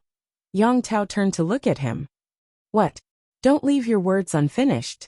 Yin Lin added, "Zhengzi will try his best to confiscate the Nan family."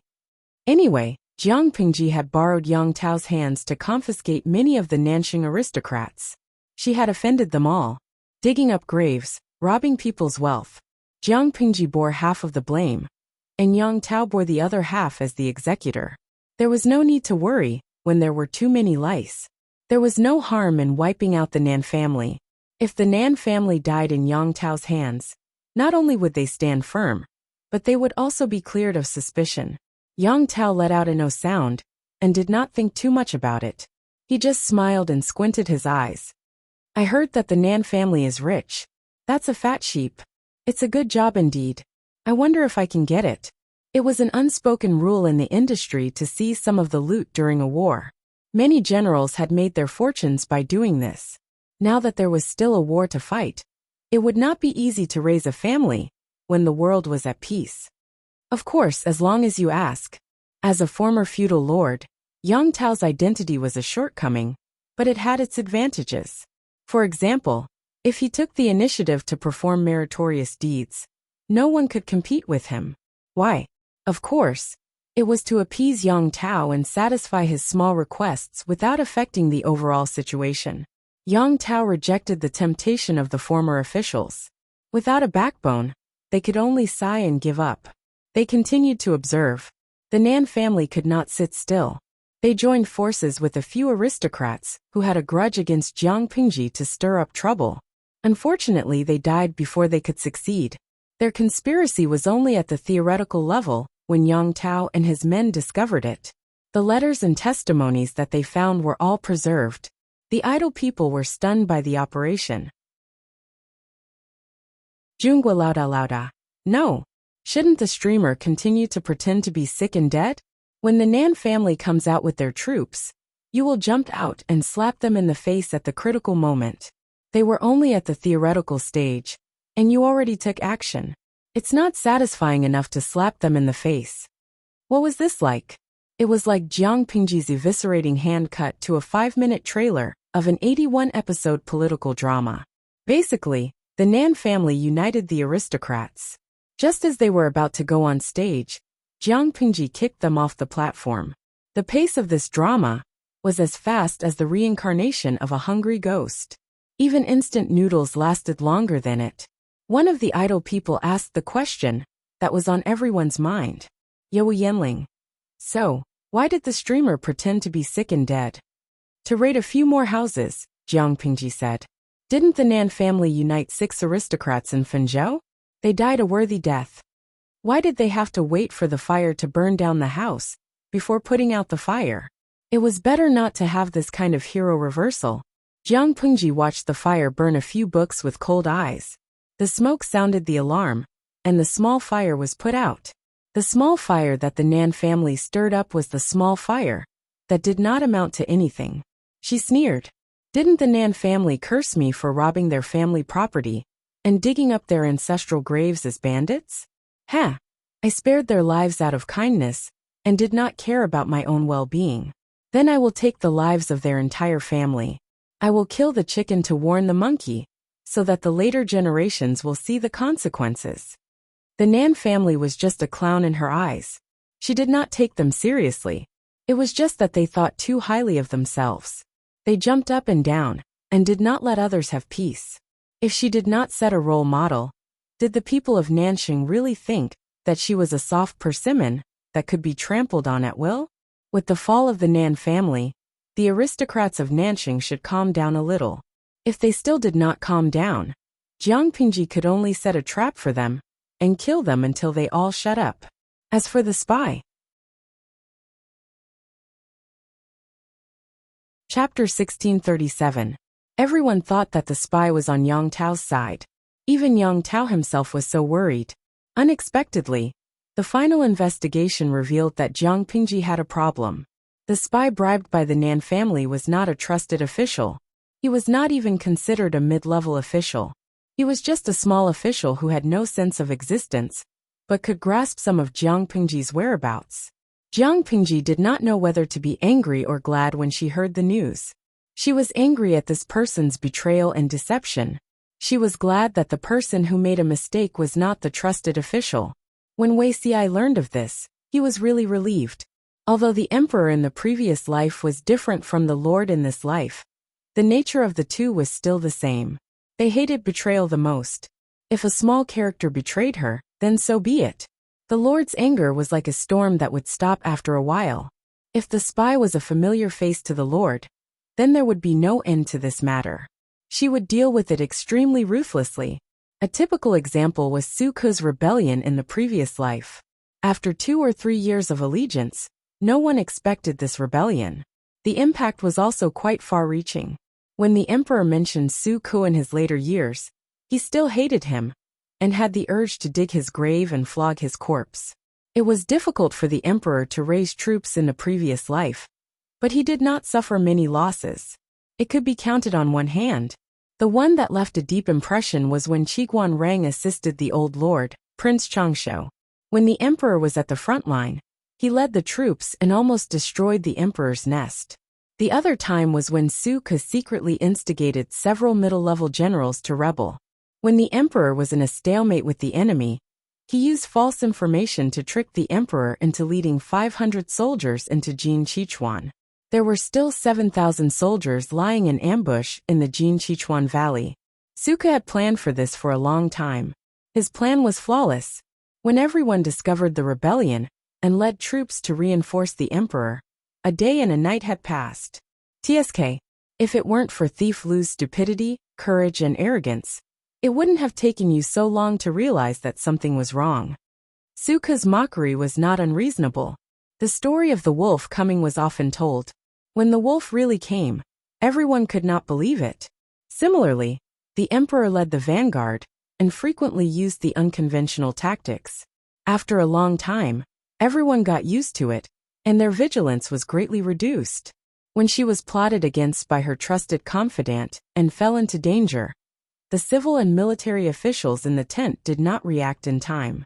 Su Ke thought that His Majesty would definitely die. Even the people in the tent thought so. The military camp was preparing for the funeral. Unexpectedly, the people searching for His Majesty's body followed the bodies of the rebels, and found His Majesty sitting in a daze in the middle of a mountain of corpses and a sea of blood. Wei Xi had never seen that scene before, but he could imagine it from someone else's retelling. From the valley to her feet, the short distance of 1,000 feet was filled with countless broken limbs and remains. Blood gathered into a blood-red trickle. The pool of blood converged in one place, and the yellow mud on the ground could not absorb all of it in time. His Majesty, who had always been high-spirited, showed a rare look of disappointment. His eyes were red and bloodshot. Su Ke betrayed us. Qiguan Rang replied in a low voice, yes. Death by 1,000 cuts. His Majesty took a deep breath and added expressionlessly, I'll do it. Qiguan Rang asked her, My lord, you don't need to bring Su Ke here for interrogation. Why did he betray us? Betrayal is betrayal. When he did this, he was already a dead man. His Majesty mocked in a hoarse voice, I have no interest in his growth story. What kind of past did he have? What did he go through? And what did he do? Is this the reason why he betrayed me? Qiguan Rang was silent. Even if I don't interrogate him, I know why he did this. It was most likely for his old master. His Majesty sneered and said, He was so loyal to his old master, so I fulfilled his wish. He was willing to plot for his old master for many years to assassinate me, so he was also willing to bear the punishment of death by 1,000 cuts for him, right? Of course, in the end, Su Ke did not die by 1,000 cuts, but he was killed by His Majesty herself. His corpse was hung in Jinkichuan and could not be buried. The generals who accompanied Su Ku were not so lucky. They were almost all killed by His Majesty in one breath. His Majesty reprimanded whoever pleaded for them. During that time, everyone was in danger. Even if the counselors tried to persuade her with emotion and reason, telling her that killing so many generals at once would cause her to lose a lot of strength, and ask her to think twice, they still did not have the determination to save His Majesty. His Majesty was determined to kill this group of rebels and traitors, even if he was willing to suffer a great loss of strength. Wei Xi remembered that after the Jiang dynasty was founded, a few officials who were on good terms with Su Ku wanted to take advantage of His Majesty's good mood to ask for mercy, so that Su Ku's corpse could be buried. In the end, those officials were reprimanded by His Majesty. They were all ordered to be suspended from their duties and go home to reflect on themselves for 2 months. Until Wei Xi drew his sword and committed suicide in his previous life, Su Ku's corpse was still hung in Jinkichuan. From this, it could be seen that His Majesty's attitude towards the betrayal of a trusted official was that he would bear a grudge for a lifetime. Therefore, Wei Xi was glad that the traitors this time were minor characters. The Nan family and the gentry clans that the Nan family secretly colluded with were all wiped out by Yang Tao and his troops. The traitors were publicly executed by 1,000 cuts. This shock lasted for more than half a month before it finally subsided. Obviously, not much time had passed, but everyone had the illusion that it was a lifetime ago. The gentry clans of Nansheng, Fenzhou, and Jiangzhou were even more cautious. They were dispirited and listless, not daring to jump around for a short period of time. This was because they realized that the superiority of the gentry clans did not work in front of Jiang Pingji, a bandit tyrant.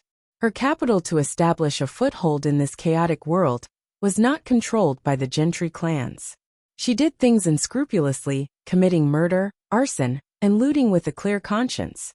She was a smelly, hard, and stubborn rock in the latrine. The gentry clans as precious goose eggs collided with her. The gains did not make up for the losses. They could not afford to provoke her. The chaos on Jiang Pingji's side had just calmed down, but a new storm was brewing in the other 2 places, affecting the situation of the entire world. One was Qiguan Rang and Sunwen of Zhanjiang Pass. When these 2 black-hearted people got together, their black-bellied index was off the charts. They would plot against whoever they wanted. The other was in Chui's side. His beloved concubine, the Princess of Xichang, was diagnosed to be more than a month pregnant during the new year.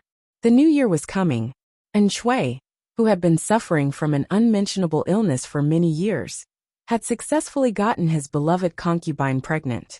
This was double happiness, and Chui was ecstatic.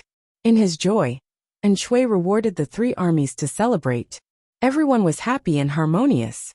However, Nieqing of Zhongzhou was not in the mood to celebrate the new year. The gloomy atmosphere of the Nie family was a stark contrast to Chui. Nieqing had experienced the deaths of his father and father-in-law, as well as the betrayal of his cousin Nie Yang. This allowed him to grow rapidly in a short year. Sadly, the speed of Nieqing's growth could not keep up with the changes in the situation in Zhongzhou. Speaking of which, it made people sigh. Thinking back to when Nie Yang was still around, Nieqing was the target of everyone's fawning. Chapter 1638. Outside, there were enemies eyeing covetously. Inside, there were hidden dangers. Everything was in chaos. The increasing pressure and the ever-present schemes caused Nieqing to lose weight day by day. Not long after, he was so skinny that he was only left with bones. When all these heavy burdens fell on the young man's shoulders, his fine black hair turned white in just a few short months. Not only that, Nieqing would often fall into a trance, his haggard appearance making people feel bitter. Who would have thought that this thin and frail young man in front of them was a high-spirited and carefree noble son of a landowning household 2 years ago? Anyone who saw Nieqing's transformation couldn't help but sigh. However, no one would give up their ambitions just because they sympathized with Nieqing. Even if Nieqing had the intention to unite all the forces within Zhongzhou and form an alliance to resist Jiang Pingji's forces, Would those who flaunt their seniority listen to Nie Qing? To them, the Nie family was like a starving camel that was still bigger than a horse. Nie Qing was still a stumbling block in their way and had to be removed. Even if someone was willing to temporarily stop fighting for the sake of the big picture, Qiguan Rang and Sun, when were not just for show. How could they allow Nie Qing to reunite the scattered forces of Zhongzhou? As soon as Jiang Pengji led her troops to Zhangzhou, the two of them got together and formulated a series of plans against Zhongzhou. After picking and choosing, they finally decided to secretly support a puppet force. Although it was a puppet faction, it had a certain amount of connections and resources in Zhongzhou. It was a local faction that was born and bred in Zhongzhou.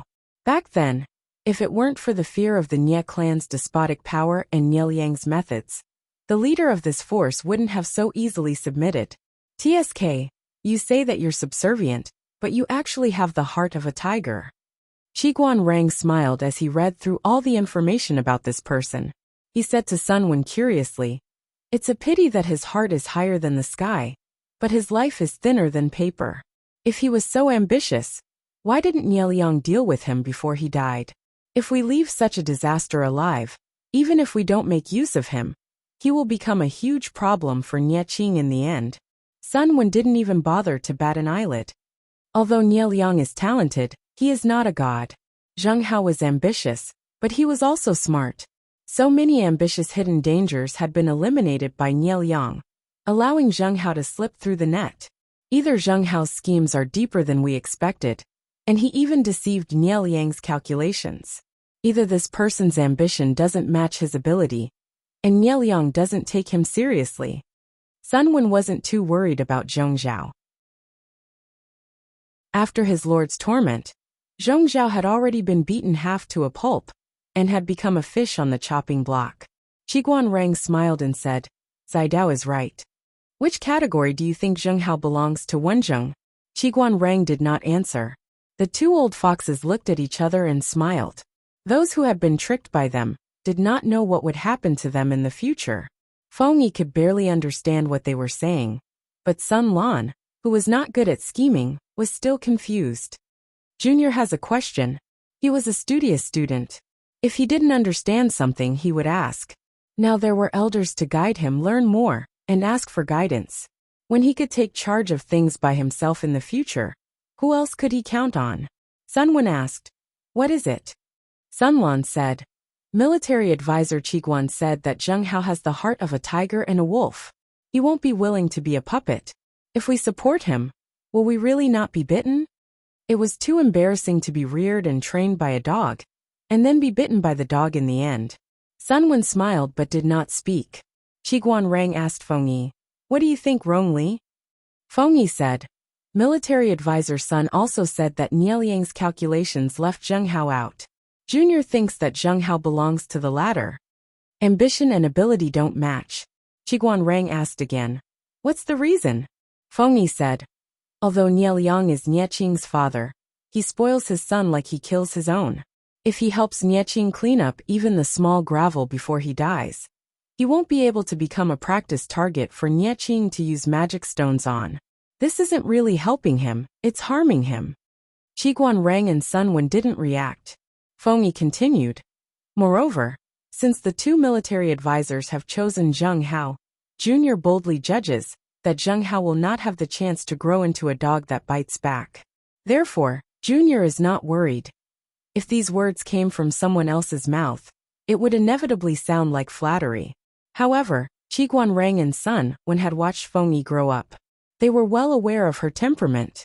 Qiguan Rang said, "I originally thought that you and Feng Zi didn't really look like father and son, but now that I see it, there is one thing that you two share the same origin."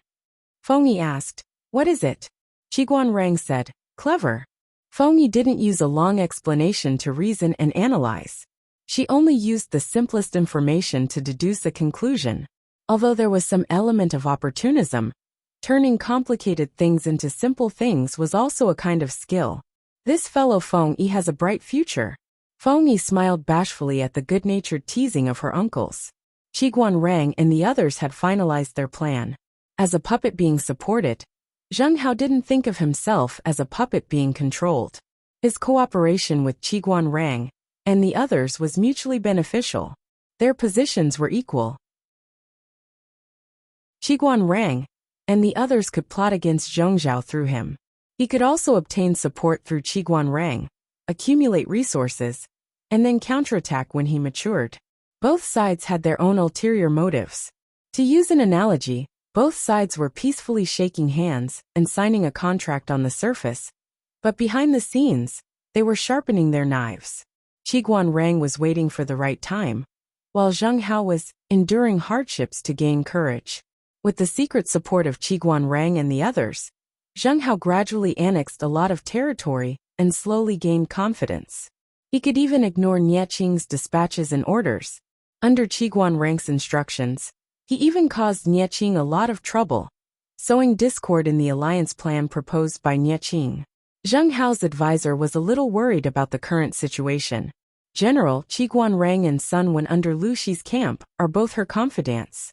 She left the two of them at Zhangjiang Pass with ill intentions. Cooperating with them is tantamount to asking a tiger for its skin.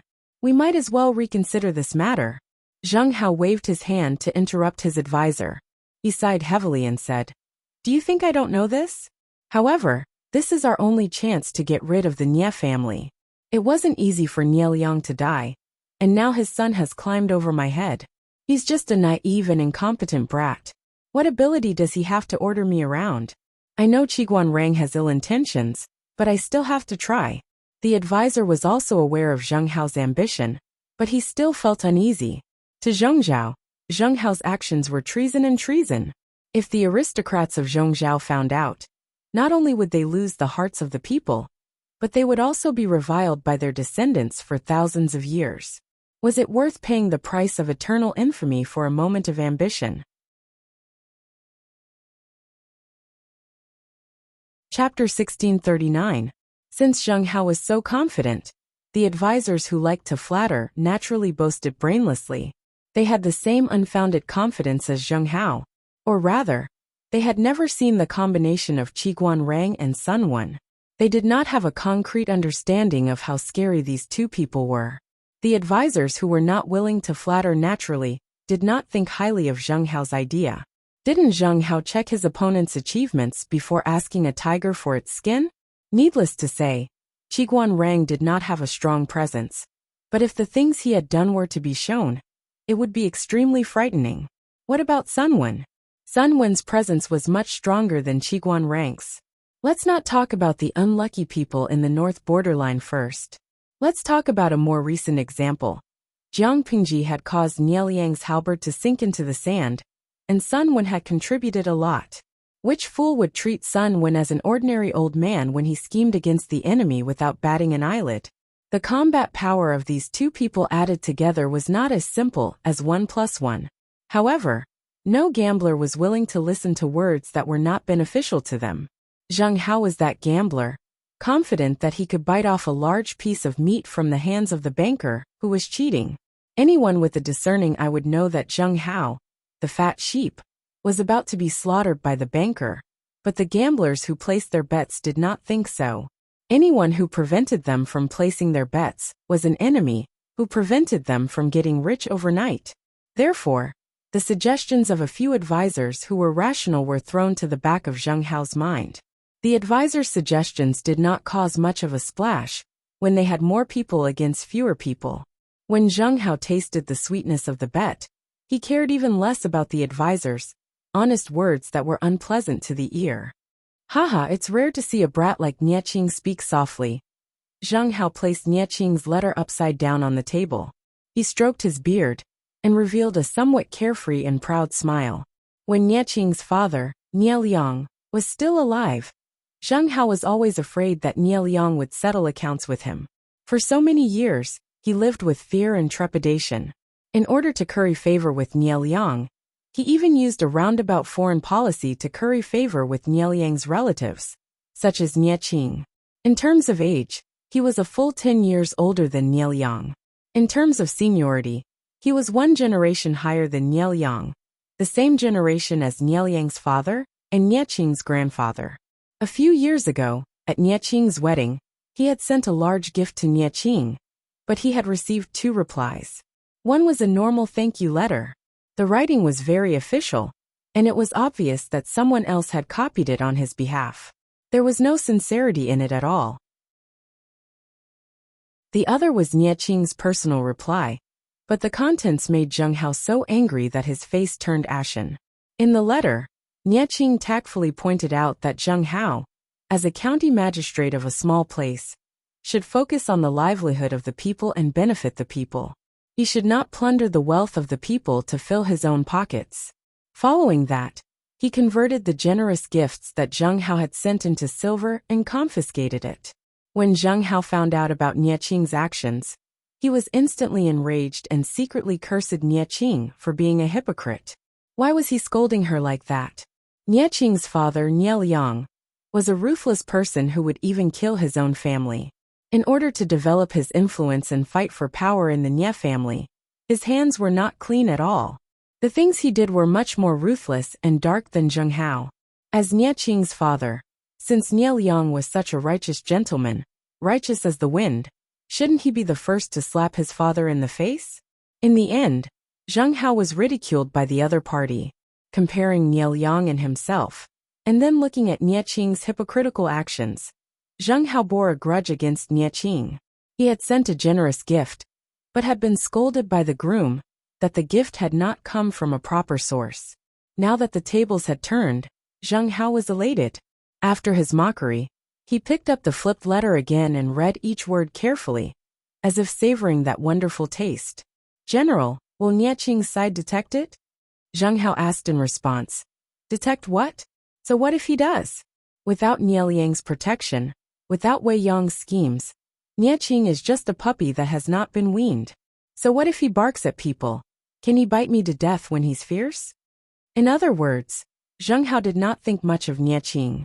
The equipment that Nie Liang had left for Nie Qing before his death had been stripped clean by Jiang Pingji. What kind of storm could this fierce puppy do? The advisor said worriedly. Nie Qing is not a threat, but if he reveals the fact that General is secretly conspiring with Lu Shi. There was also a chain of contempt between the gentry. Because Zhongzhou was once the strongest of the 5 countries, the gentry also had an inexplicable sense of superiority. Dongqing was in the middle and lower reaches of the chain of contempt. Their attitude towards Jiang Pingji was neutral and repulsive. In addition, Jiang Pingji had killed so many of Nie Liang's elites and generals. Most of those generals were inextricably linked to the gentry of Zhongzhou. New hatred and old hatred naturally made them even more disgusted. To put it lightly, Zheng Hao's actions were helping an outsider. To put it more seriously, Zheng Hao was a traitor who had committed treason and would be collectively targeted by the gentry of Zhongzhou. It was not that Zheng Hao had not considered it, but in the face of benefits, what was a crisis worth? Furthermore, don't worry. Nie Qing won't say anything because he has no evidence, Zheng Hao said confidently. This child that Nie Liang gave birth to really doesn't look like his son. Nie Qing does things by the book and is very dumb. Without solid evidence, he won't casually slander others. I have been very careful in my cooperation with the people from Dongqing and did not leave any traces. Even if Nie Qing wants to reprimand me, he can't. The advisor said. Nie Qing's temperament is indeed. It was not that Nie Qing was too naive, but his thinking was different from the feudal lords in troubled times. He was more of a gentleman. If Nie Qing had been born in the prosperous times, it would have been a matter of time before he became a famous scholar with the name of righteousness and righteousness. It could only be said that Nie Qing was born at the wrong time. He should not have been born in troubled times. The advisor suggested that Nie Qing strike first and gain the upper hand. He should take the lead and label the disrespectful Zheng Hao as a traitor. He could use the method of borrowing others' strength to make Zheng Hao a target and let others attack him. He could use this to curb Zheng Hao's momentum. Regardless of whether Zheng Hao had really committed treason or not, it would at least teach him a lesson and let him know how to restrain his arrogance. Nie Qing was indecisive. He had his own thoughts. It would be fine if Zheng Hao is not wrongly accused. If he is wrongly accused, it will inevitably affect the confidence of the alliance. Nie Qing sighed. Ever since the Battle of Zhanjiang Pass, everyone's expression has changed at the mention of Lu Shi, and they have lost the confidence to resist. It was not easy to restore some morale. If we slander the alliance now for colluding with the enemy, I don't know what others will think. It will be hard to avoid panic, and the people's hearts that have gathered will scatter like a plate of loose sand. The advisor's thoughts were more radical. The focus of his thoughts was on how to suppress and curb Zheng Hao's momentum and arrogance. He did not think much about the possibility of slander. Nie Qing's focus was on the irreversible consequences of accidentally slandering Zheng Hao. Chapter 1640. The advisor was well aware of this, and could only use the deceased Nie Liang and Wei Dan to force Nie Qing. Indeed, everything has its pros and cons. However, regardless of Zheng Hao's innocence, his rise will do us more harm than good. My lord, please reconsider. Nie Qing sighed in his heart. He really did not want to waste his strength in internal strife and benefit Qiguan Rang, who was eyeing him covetously. Thus, he repeatedly tolerated the feudal vassals who were pressuring him. Little did he know that his tolerance for the greater good, in the hearts of those ambitious people, would instead prove his incompetence and cowardice. Let me think about this matter for another night. I'll give you an answer tomorrow. Nie Qing sat in front of his father's token for an entire night, and gave his official a reply the next day. What? Zheng Hao received the news one step ahead and was stunned. At the same time, he felt his face hurt. Half a month ago, he had confidently said that Nie Qing was incompetent and would not make things difficult for him without evidence. He did not expect to be slapped in the face half a month later. Not only was Nie Qing going to make a move, but he also planned to kill him, so that there would be no evidence. To put it bluntly, he wanted to kill Zheng Hao, who had been jumping around recently, as a sacrifice to the heavens. Kill the chicken to warn the monkeys, and establish his might. If Zheng Hao had not planted eyes and ears in the Nie family, he would not have received the news 2 days in advance. I really underestimated this little beast. He dares to bite me without any teeth. Zheng Hao cursed in his heart. He was very sure that Nie Qing did not have evidence against him, but he did not expect Nie Qing to change his character. Not only did he make a move without evidence, he actually planned to sneak up on him. Regardless of whether Zheng Hao was innocent or not, he would first behead him and randomly accuse him of a crime. One of the younger advisors could not sit still and said, General, the only thing we can do now is to avoid the brunt of the attack. Zheng Hao scolded unhappily.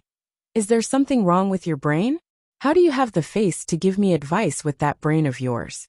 Avoid the brunt of the attack. Nie Qing, this little beast, does not even intend to let me live. What's the use of avoiding the brunt of the attack now? The more we avoid it, the more it proves that we have a guilty conscience and become Nie Qing's burden. Nie Qing is heartless, so don't blame me for being unjust. Of course, it's an eye for an eye. Qiguan Rang and Sun Wen chose Zheng Hao because they knew that his temper was more unyielding. When he was underestimated, Zheng Hao knew to tuck his tail between his legs. Once he gained the upper hand, Zheng Hao's tail would start flying. Not only would he face people head-on, but he would also be headstrong. Qiguan Rang and his brother's original intention was to incite internal strife in Zhongzhou, so that they could sit on the sidelines. The conflict between Zheng Hao and Nie Qing was the fuse of internal strife. The fuse had been lit, but whether or not the fire of this internal strife could burn so fiercely that it could destroy the entire foundation of Zhongzhou would depend on how Qiguan Rang and his companion would add fuel to the fire and drag more people into it. Zhanjiang Pass. Qiguan Rang could not help but smile when he received the news that Zheng Hao had made the first move. Zidao, you've won this round. Qiguan Rang's words had a double meaning. He was referring to both the game of Go in front of them and their predictions of Zheng Hao and Nie Qing. Qiguan Rang's guess was closer to the truth. Although Zheng Hao's momentum was fierce, he could not fight Nie Qing head-on. He could only choose to strike first to gain the upper hand. Taking advantage of the fact that Nie Qing had not sent the news of the purge to his subordinates, he led his troops to deceive Nie Qing's territory, Gaofeng City. He tricked the city guard into opening the city gates. Once the city gates were opened, the guard was killed when he was unprepared. Gaofeng City changed hands in less than half a day. By the time Nie Qing received the news, Zheng Hao had already won 2 cities. The crowd was in an uproar. Qiguan Rang's guess was not far from the truth. Sun Wen, on the other hand, was slightly off the mark. He had underestimated Zheng Hao's ambition and greed. I'm getting old. An old man's brain is getting duller and duller. I can't compete with young people. He spoke modestly, but there was no displeasure on his face. He happily took out a few golden melon seeds and gave them to Qiguan Rang. These two were not only playing Go to compete, they were also playing for stakes. Small bets were pleasing, but large bets were harmful. Using the game of Go as a bet had tainted elegant actions with the smell of dung. Which dung? They regarded money as dung. Qiguan Rang laughed. Zaidao is old but strong. It's still too early to say such things. Sun Wen smiled faintly and didn't comment. After the game, the two cleaned up and planned to discuss another game around the stove.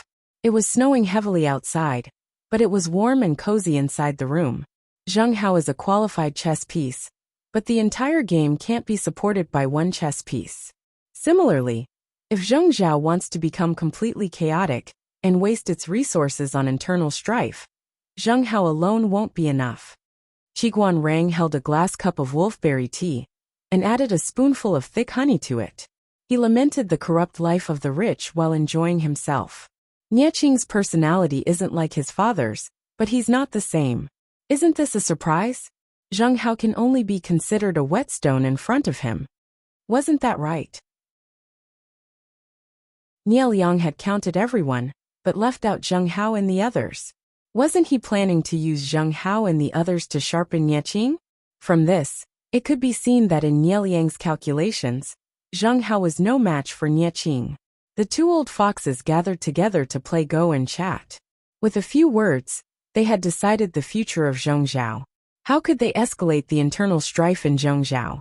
Not only did they have to drag more people into the water, but they also had to ensure that Zhangjiang Pass wouldn't give them external pressure. Without external threats, the signs of internal strife had risen again. With a gentle breeze to help the fire, wouldn't this game of Go be set up?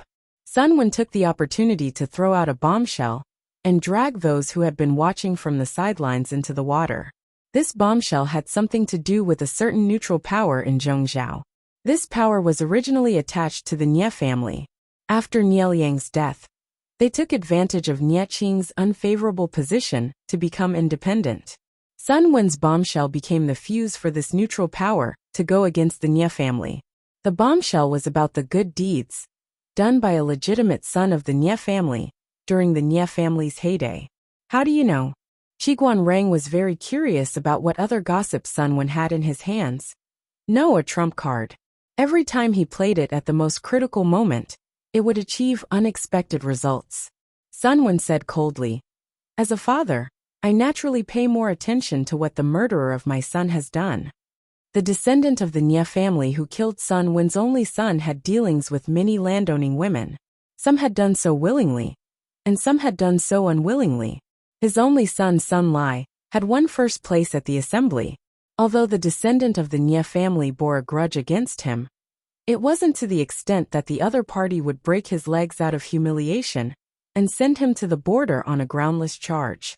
Sun Lai had written an article at the assembly, and the content of the article had poked at the other party's sore spot. An article? Qiguan Rang had a respectful attitude and hadn't investigated the death of Sun Wen's only son. Thus, he didn't know exactly what had happened at the time. Hearing Sun Wen mention it, he asked a few more questions. What about the article? Sun Wen's mouth twitched. An article that used something to mock others, attacking the chaos in the landowning families. It hoped that the foppish sons who had a disgraceful style of conduct would sober up and reflect on themselves. They would respect themselves and not insult their families and bring shame to their ancestors. However, different people have different interpretations. The author may not have intended it, but the reader has.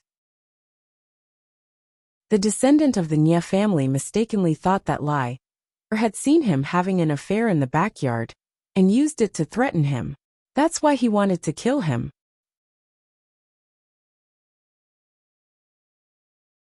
Chapter 1641. Sun Lai's death was caused by many reasons, and not just one or two. First of all, the direct descendant of the Nye family was arrogant and domineering, and he could not tolerate others suppressing his limelight. However, Sun Lai's article not only suppressed his limelight, but also stabbed straight at his sore spot, causing him to mistakenly think that Sun Lai was threatening him with an illicit affair. Finally, there was also Nye Yang fanning the flames from the side, pushing his only 50% killing intent to 10%. Sun Wen's heart was filled with hatred. Even in his dreams, he wanted to kill the murderers involved one by one. He dug 3 feet into the ground and investigated the events of that year again and again to ensure that no fish escaped the net. The person who killed his only son must die. Even his grandson Sun Lan did not know that after so many years, Sun Wen had not walked out of the pain. Every time he woke up from a nightmare in the middle of the night, he could not help but silently read the information he had sorted out, word by word, as if he wanted to use it to engrave everyone in it into his bones. In order to make his revenge perfect, he made countless assumptions and plans. So this person is also a pawn of Zidao. Qiguan Rang was speechless. Fortunately, the old man's Sun Wen was an ally. If he was an enemy, he would have a headache. Who knew when Sun Wen began to scheme and set up a trap? He could even bring out a small, invisible person who had no sense of existence to make use of. He was really afraid of him. To be honest, this drive was similar to how his lord squeezed people to death. Sun Wen knew what Qiguan Rang was afraid of and could not help but laugh. The old man in front of you is just a mortal. He is no different from ordinary people in life, death, love, hate, and separation. He is not a god, and he will not be able to calculate everything. If Sun Wen was so powerful, his only son Sun Lai would not have died so tragically. These words came from the bottom of his heart. From Sun Wen's point of view, he just had more time and thought more than others. He tried to make up for the loopholes as much as possible, which seemed more comprehensive. Qiguan Rang laughed. Zidao is being modest. Sun Wen said, "These years in Dongqing, I don't know much about the situation in Zhongzhou. I don't have any useful pawns on hand." In other words, he could only make full use of the limited pawns to achieve unlimited value. Only then would it not be a waste. Furthermore, it is the father's fault to raise and not to teach. The teaching materials of the Golden Scale Academy had profound meaning. Just 6 words were enough to express the responsibilities of a parent. That bastard raised a shameless slut who had an affair with another man before marriage. He even indirectly caused the death of my son. Of course I can blame this on him. Sun Wen's logic of venting his anger on others resonated deeply with Qiguan Rang. The two men's worldviews were particularly in tune. Qiguan Rang had taken Sun Wen, who was a generation older than him, as a confidant. Sun Wen was delighted. When the old man turned his head and saw his grandson's aggrieved face, he suddenly remembered the important matter at hand. His ultimate goal was not to become Qiguan Rang's friend, but to become his in-laws. "It's okay, Lan Lan. Grandpa is quite satisfied with Qiguan Rang's look at you. He's so smart, there's no way he wouldn't understand hints." Sun Wen sounded a little guilty. Sun Lan asked, "What if military counselor Qiguan pretends to be confused?" Sun Wen, if that was the case, there was really nothing he could do. One family's daughter is sought after by many families. If you want to marry a good girl, how can you not suffer some setbacks? Sun Wen comforted his grandson and encouraged him at the same time. Doesn't the academy always teach that sincerity can open metal and stone? How can it be so easy to get the daughter of someone else? Sun Lan's eyes were filled with resentment. A good girl was hard to find, but hard to find also had different levels of difficulty. Obviously, Qiguan Rang's difficulty was hellish. Young people who were not smart enough should not hit a wall, or they might even lose their lives. Sun Wen sighed. No father-in-law in the world is easy to please. If Lan Lan was a girl, Grandpa wouldn't have handed her over so easily. Qiguan Rang didn't know about this? How could that be? Sun Wen got along with him exceptionally well. Apart from the fact that their worldviews matched, the other reason was that Sun Wen wanted to be on good terms with him. In terms of worldviews, Yang Si Feng Zhen And the others were also on the same level. Why didn't Sun Wen get along with them? Wasn't it because these people didn't have daughters of the right age at home? And Sun Wen's grandson had his eyes on his daughter? He was indeed pretending to be confused. His daughter wasn't even of marriageable age. And he had other plans for his daughter's future. Whether Sun Lan was a qualified husband still needed to be observed carefully. If Sun Lan wasn't suitable, Qiguan Rang wouldn't relent even at the risk of offending Sun Wen. They were all important officials under the Lord, and no one was inferior to the other. If the two of them really became enemies, Qiguan Rang might not be at a disadvantage. Of course, if Sun Lan was qualified, the two families would become in-laws. That would be a strong alliance, and there would be no harm in it. The two old foxes' calculations were making a lot of noise. The target of their calculations didn't feel comfortable at all. When Sun Wen bore a grudge against someone, he naturally wanted to kill him. The person that Sun Wen was staring at with his death stare was surnamed Zhou. His daughter had married into the aristocratic family, and after she reached marriageable age, both the An family and the Zhou family were originally attached to the Nie family and relied on others. They were third-rate families with small clansmen. The ancestors of both families were of low birth, and they only had today's prosperity after several generations. They knew that development wasn't easy, and they cherished their feathers. What Sun Wen wanted to do was to tell the leaders of the two families that the aristocratic family's wife had affairs with the Nie family's direct descendants several times after marriage, and that the father of her son was unknown. At the same time, he would fan the flames and completely anger the two families' ambitions and hatred. Naturally, he would pull the Nie family's hatred. Originally, it was just the internal strife between Zheng Hao and Nie Qing. Halfway through, Zhou and An got involved, and the situation became even more chaotic. Zhou and An understood the Nie family very well. If they really rebelled and joined the war, Nie Qing would probably be badly battered. Which man in the world would tolerate the humiliation of being cuckolded? A rival in love used his family background to cheat on his wife, and even gave him a son of unknown bloodline. Who could tolerate that? Reality proved that he could really tolerate it. If the Nie family hadn't suffered a great loss, if Zheng Hao hadn't been there, this man could really tolerate being cuckolded and having a son of unknown bloodline in front of power and family interests. Many aristocratic families put interests first, even if they knew that their wife had been cheated on, and that their son might not be their own. They could still pretend to be ignorant for the sake of interests. The problem was, did the current Nie family still have the power to intimidate others? Without such power, how could Lady An, who had been cuckolded, endure the humiliation of being cuckolded? When Sun Wen's information was sent to Mr. Cuckolded, he immediately went to settle the score with his wife. Chapter 1642. His actions were very abrupt and rude, waking up his sleeping son. His son was so frightened that he started crying. Mr. Green Hat was extremely impatient, and his eyebrows were full of displeasure. The lady was shocked. "What's wrong, Lang Jun? Why can't we talk things out? Why scare the child? All of you get out. I have something to say to Madam." Mr. Green Hat suppressed his anger and waved the servants away. After all the servants had left, he asked his wife directly whose son she had given birth to. The lady was a little guilty and confused. She said vaguely, "Why are you suddenly asking this? Could it be that someone is making irresponsible remarks in front of you? Lang Jun knows best who my son is. Why do you have to accuse me of being innocent?" Mr. Greenhair asked. "Before you got pregnant, did you have an ambiguous relationship with that animal from Madame Nie? Did you use the gathering as an excuse to have sex?" The noblewoman's expression changed drastically, and her exquisite makeup was almost ruined by the shock. "Lang Jun, where did you hear such slanderous words about me? It's fine if you don't believe me, but how can you doubt your beloved legitimate son just because of an outsider's words?" Mr. Greenhair sneered. "It doesn't matter if you don't admit it. You know best whether you did it or not. Maybe you don't even know whose son the child is? I didn't ask you who you had sex with before marriage, but you're still so restless after marrying into Madame An.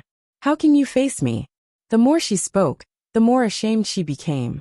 Whenever she thought of her legitimate wife being cheated on, the humiliation followed her like a shadow. Before the 4 self-accomplishment classics for women was popular in Zhongzhou, relationships between men and women were not conservative. The higher one's status and power, the more so. It was normal for widows with power to keep gigolos.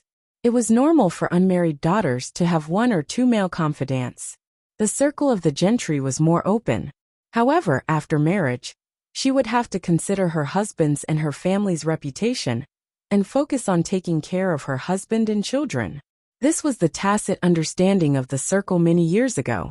Of course, after the 4 self-accomplishment classics for women came out, the men of Zhongzhou suddenly became more demanding of women. The unspoken rules that had been considered normal became intolerable. It was like this before marriage, let alone after marriage. Because of this, the husband and wife quarreled. They weren't hysterical, but other than not fighting, they basically didn't leave any face for each other. Since you have so many complaints against me, why did you pretend to be deaf and mute before? Mr. Cuckold pressed her further, and the lady was irritated. Instead of being angry, she laughed sarcastically. You know very well why you are making a scene in my house. If the Nie family is still as dignified as before, even if I have a child with that person from the Nie family, and it's still unclear after marriage, would you dare to fart? You can't even fart. He was afraid that he would tacitly agree that his wife had served him well, so that he could seize the opportunity to gain benefits. I'll be frank with you.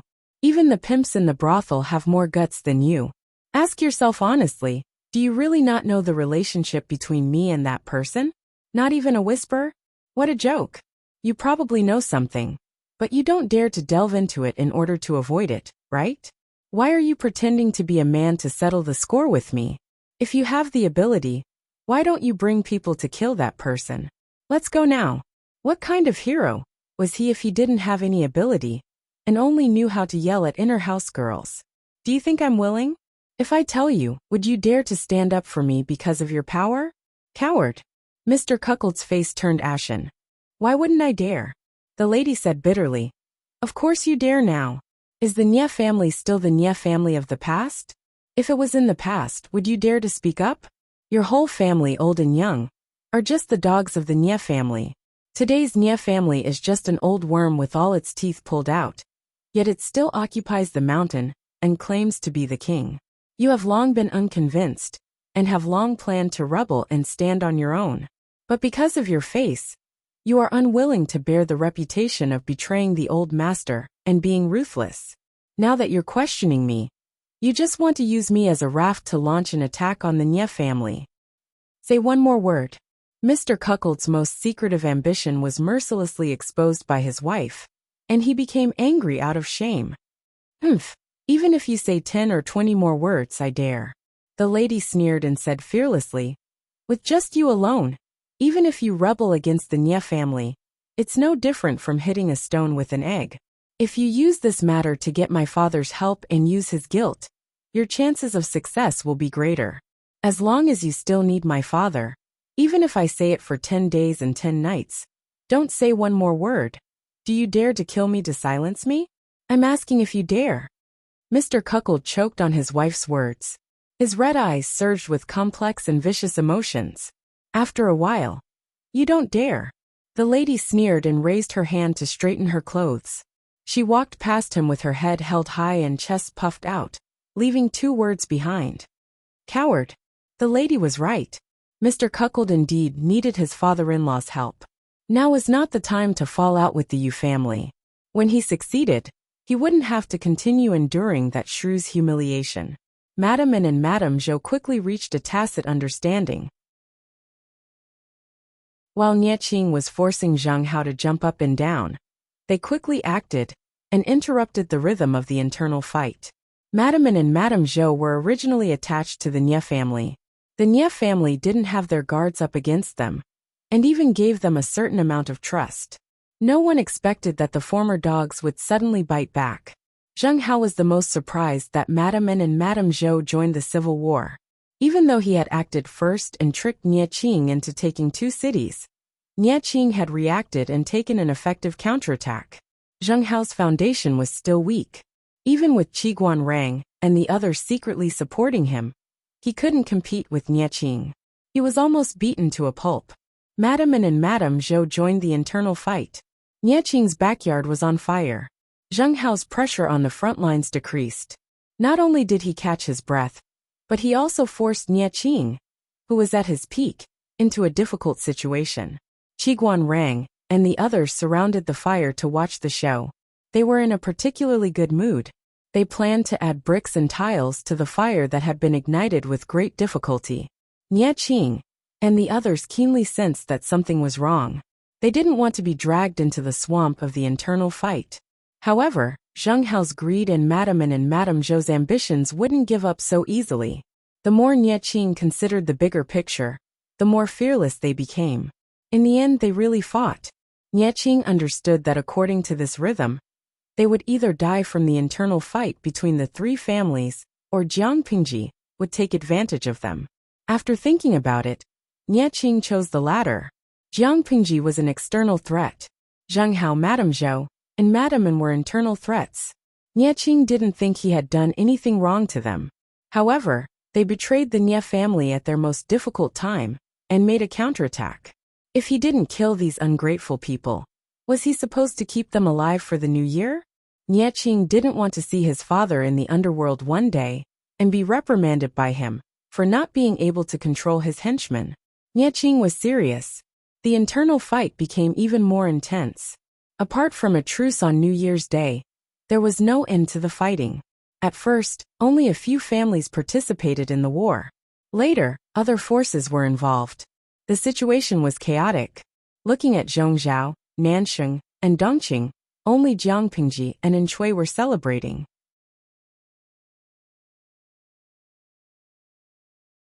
Chapter 1643.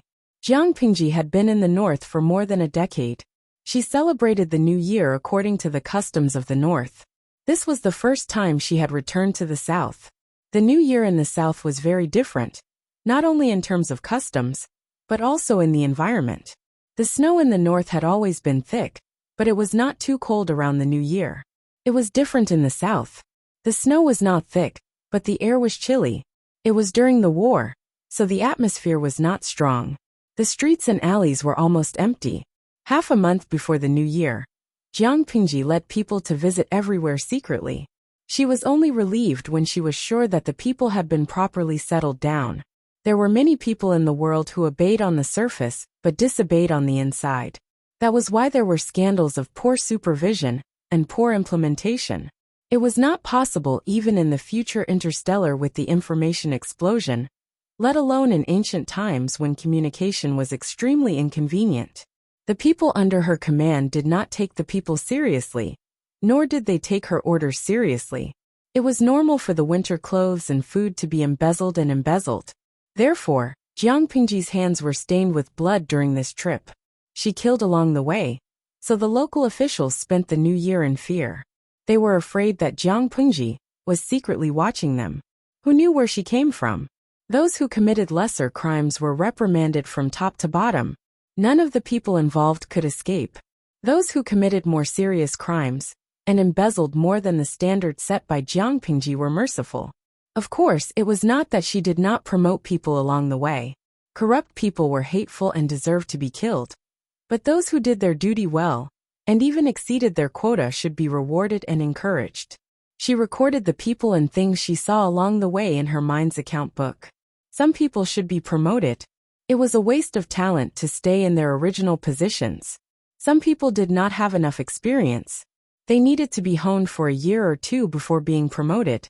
Some people were not as good as the top, but were better than the bottom. Rewards were enough. The snow outside is melting. Why is my lord dressed so lightly? Wei Xi did not follow Jiang Pingji everywhere. He stayed to deal with the trifles of the new year. Even if he wanted to follow, Jiang Pingji would not allow it.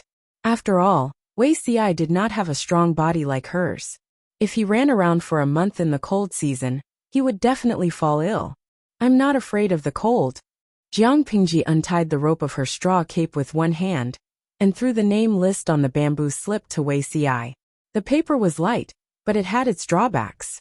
If it got soaked in the rain, the ink would scatter. For convenience, Jiang Pingji used a bamboo slip to record and a penknife to carve. Even if the bamboo slip was damp, the words on it could still be preserved for a long time. It was enough for her to bring it back for Wei Xi, and the rest to copy. Wei Xi opened the bamboo slip. The first dozen or so names were all killed by the Lord, and each name was followed by the crime of being killed. The 20 or so names in the middle were reprimanded or demoted, and the last 10 or so names were praised or promoted. Remember the people behind you for this year's new year. Yes, sir. The files of those who were punished or killed are still on the way. It's a long journey, so it'll probably take 2 days to get there. Jiang Pingji smiled and said, in order to come back as soon as possible to spend the new year with you, I've shortened the journey time again. Do you feel touched? Wei Xi sighed. I want to be touched, but there are too many things to do this year. I have the heart but not the strength. Every new year, important officials would receive generous rewards. It was a kind of year-end bonus. Officials who had worked hard and performed well in the previous year would also receive it. Other than the important officials, who were personally reviewed by Jiang Pingji, the rest were arranged by her subordinates. In the past, Dongqing, which was a fraction of the later, had a small territory and few officials. It was naturally relaxed during the new year. Now that it controlled Dongqing, the northern borderline, and Nansheng, it had expanded in scale. The New Year's gifts had to be prepared long in advance and sent to various places. In her previous life, Her Majesty did not start this habit until she ascended the throne. From her ascension to the throne until the year of Long Yubin, it had lasted for a whole 18 years. No matter how fierce the battle in the court was, the lower levels of officialdom were still relatively clean. Now it had started early. There was Wei Xi's admonition, and the enlightenment of the idle people. Even if it was an insignificant year-end bonus, the person who received the reward would be greatly encouraged. At the same time, it could also be used as a warning to those who did not receive the gifts. The types of gifts were relatively simple, such as a set of ink, a knife of paper, a piece of cloth. It didn't matter if there were too many or too few gifts, or if the gifts were too light or too heavy.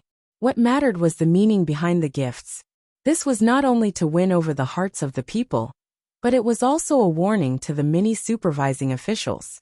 It was to make them constantly alert and not slack off, especially when they knew that Jiang Pingji would spend a month at the end of the year inspecting the grassroots. They did not dare to be careless. To be able to receive a gift meant that they had done well in the previous year. This killer was very satisfied, and they did not have to worry about losing their lives during the new year. As for those who did not receive it, they were naturally trembling with fear, afraid that disaster would befall them one day.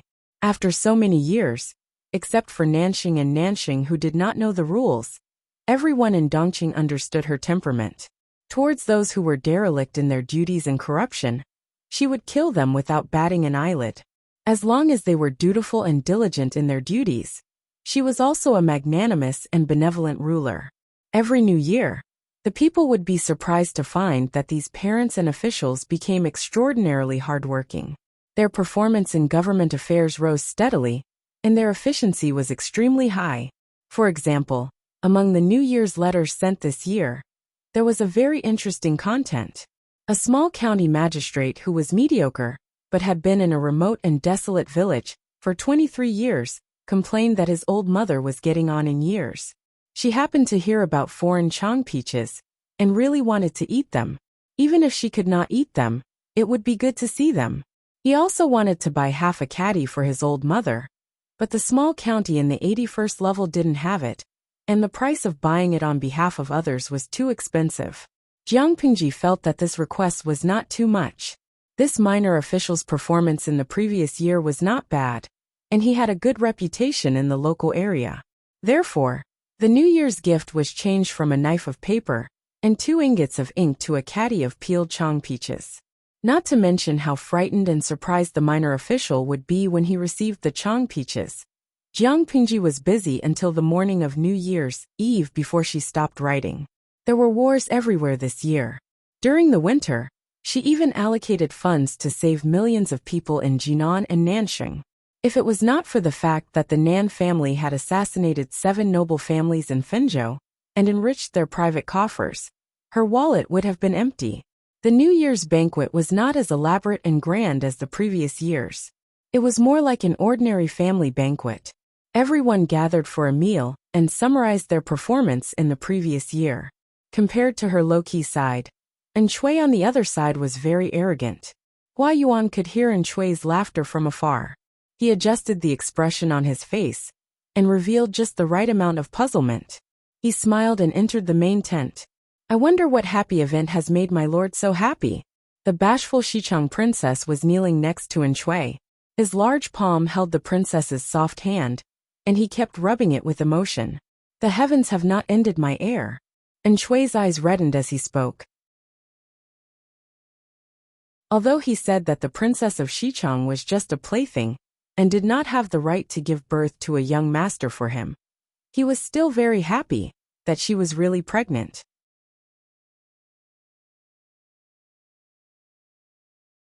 Chapter 1644. Congratulations, my lord. Congratulations, my lord. Hua Yuan bowed with his hands folded. His sincere expression darkened the Xichang imperial concubine's eyes. She grew even more wary. She subconsciously rubbed her flat belly and couldn't help but sigh. She was both happy and sad. She was happy that she was pregnant. Her treatment would be several levels higher. No matter how much Shui looked down on her, he would not mistreat the child in her belly. She was sad that she was the imperial concubine of a nation. The first half of her life had been doted on by her father and mother. She had enjoyed all the riches in the world. But in the second half of her life, her country had fallen. She was homeless, and had even been treated as a slave by a small feudal lord. She had no control over her children. She had once despised the women in the harem, who used their beauty to please men. She had never thought she would be worse than them. The Xichang imperial concubine was not old, but she was very shrewd. Even though she was filled with sorrow, she still wore a gentle and elegant smile on her face. She knelt behind Shui. Those who did not know would think she was Shui's legal wife. Hua Yuan's congratulations were very ordinary, but Shui beamed. He valued Hua Yuan even more now. I should be the one thanking you. That divine doctor is skilled and virtuous. He is truly a divine physician. Shui couldn't help but grab Hua Yuan's hand. He patted it as he sighed. Perhaps because he had resolved a matter, he looked radiant. He seemed several years younger. Hua Qing, you have to thank that divine doctor for me. When Lin is born, he will reward you greatly. If not for Hua Yuan's recommendation, Shui would not have been able to cure his illness and have his own child. In terms of merit, the Xichang imperial concubine, who had given birth, was only second. Hua Yuan was without a doubt the first. Yes, only the heavens knew what kind of willpower Hua Yuan had to deal with Shui without batting an eyelid. He wanted to tell the unlucky Shui that he could not give him the merit. After all, it was the Xichang prince who had worked hard. After Hua Yuan left, Shui reminded the Xichang imperial concubine again. The child is still young. You have to take care of yourself.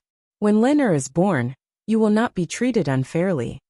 The imperial concubine felt very disgusted, but she had to show a shy and happy smile.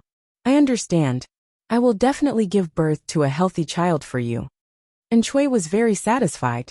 He planned to spread this news, so that everyone would feel happy as well. The news of Xichang's princess concubine's pregnancy quickly spread. The officials all congratulated her. And she was so happy that she could only see her teeth but not her eyes. This new year was the most comfortable new year since the disaster of the southern barbarians. Apart from a select few, the other officials did not know that Shui had an unmentionable illness. Those in the know included the old officials who had fought alongside Shui in the early years, such as the Target brothers he had sworn to when he was a member of the Red Lotus group in Dongqing. Speaking of these two sworn brothers, he sighed. Shui had been able to call them brothers when he was down and out. Later on, when he returned to Nanxing and started his own business, the aristocratic ways in his bones had completely separated him from his two sworn brothers. The two sworn brothers had martial prowess and were not afraid of death.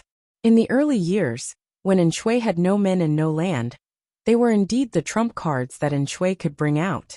The present was different from the past. Was Shui still the stray dog of the past? He was now the vassal of Nanxing, Shui. The two sworn brothers were born in the wilderness and were illiterate. They spoke rudely and acted rashly. Shui, on the other hand, was a famous aristocrat who had enjoyed all the glory, splendor, and wealth. The three of them did not grow up in the same environment at all. They did not share the same view of the world. However, Shui did not want others to say that he was an ingrate who shared hardships, but did not share hardships. Even though the two sworn brothers had fallen behind for many years, he did not abandon them. Instead, he gave them a place to retire and allowed them to live a life where they did not have to worry about food and water. Shui felt that he had done his best. But the two sworn brothers did not feel good about it. They thought that they were very important. But as Shui climbed to a high position, or as he recovered the glory that he once had, they seemed out of place. They had been marginalized by Shui all these years. One of them had even been demoted again and again, because he did not do a good job in supervising the rations. Now he was just a bald general. Calling him a general was just a nice way to put it. In reality, he was not even as good as an ordinary centurion. Shui was overjoyed. They only had the right to be in the background because of their past hardships. When the crowd of congratulatory people had left, the two sworn brothers finally had a chance to say a few words to Shui. One of them was more straightforward. With a hesitant expression he said, "Big brother isn't your body. Why does sister-in-law have?" Before he could finish, Shui's face turned completely black. The other sworn brother interrupted him with an awkward smile. "Congratulations, big brother. When sister-in-law is pregnant, I will congratulate big brother again. I suddenly remembered that I still have things to do in the camp. I will take my leave first." With that, he dragged his sworn brother away without a word. If he did not leave, did he want to be killed by Shui in a rage? Did he not see that Shui's face was so black that it was almost green? Men could not stand the humiliation of being cuckolded, much less being questioned by a sworn brother. "My good brother, why are you dragging me away? If I don't drag you away, do you want to drag me to death? How did I drag you down? Big brother obviously cured his body, and that's why sister-in-law is pregnant. Yet you're questioning whether his hidden illness has been cured. Aren't you suspecting that the baby in sister-in-law's womb belongs to another man?" He was almost at his wit's end. After so many years, did he still not know how to be more cautious? As they followed Shui, they became more aware of what it meant to be powerless. It wasn't that they were not brave enough when it came to killing their enemies. It was just that brute strength did not allow one to climb higher in this world. To make an analogy, when Shui had just started his business, of course, he prioritized profits. He rushed for sales and income. It was fine for his subordinates to be a group of undergraduates. But when his business expanded, and he wanted to expand his business, it was inevitable that he would choose to transform and pay more attention to product quality and the capabilities of the company's personnel. The two sworn brothers were undergraduates. If they wanted to keep up with the pace and not be eliminated, they had to work hard to enrich themselves. They had to work hard to make their abilities catch up with the elites from prestigious universities. Otherwise, what awaited them was elimination. Speaking of which, Dian Yan, who worked under Jiang Pingji, was a typical example. He was a hardworking person who kept learning and kept up with the pace. Dian Yan was lucky. Jiang Pingji, the Lord, gave him directions at the right time.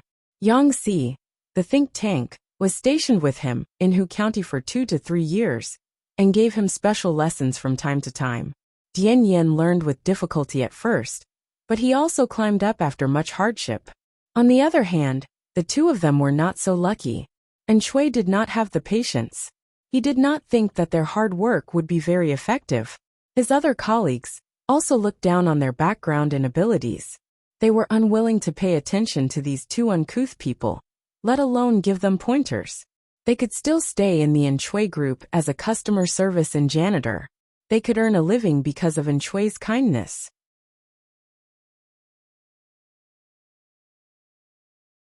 Chapter 1645. Actually, for the two of them, being a customer service, security guard, or janitor was nothing. No matter what, it was better than squatting in a village and showing off their strength to survive.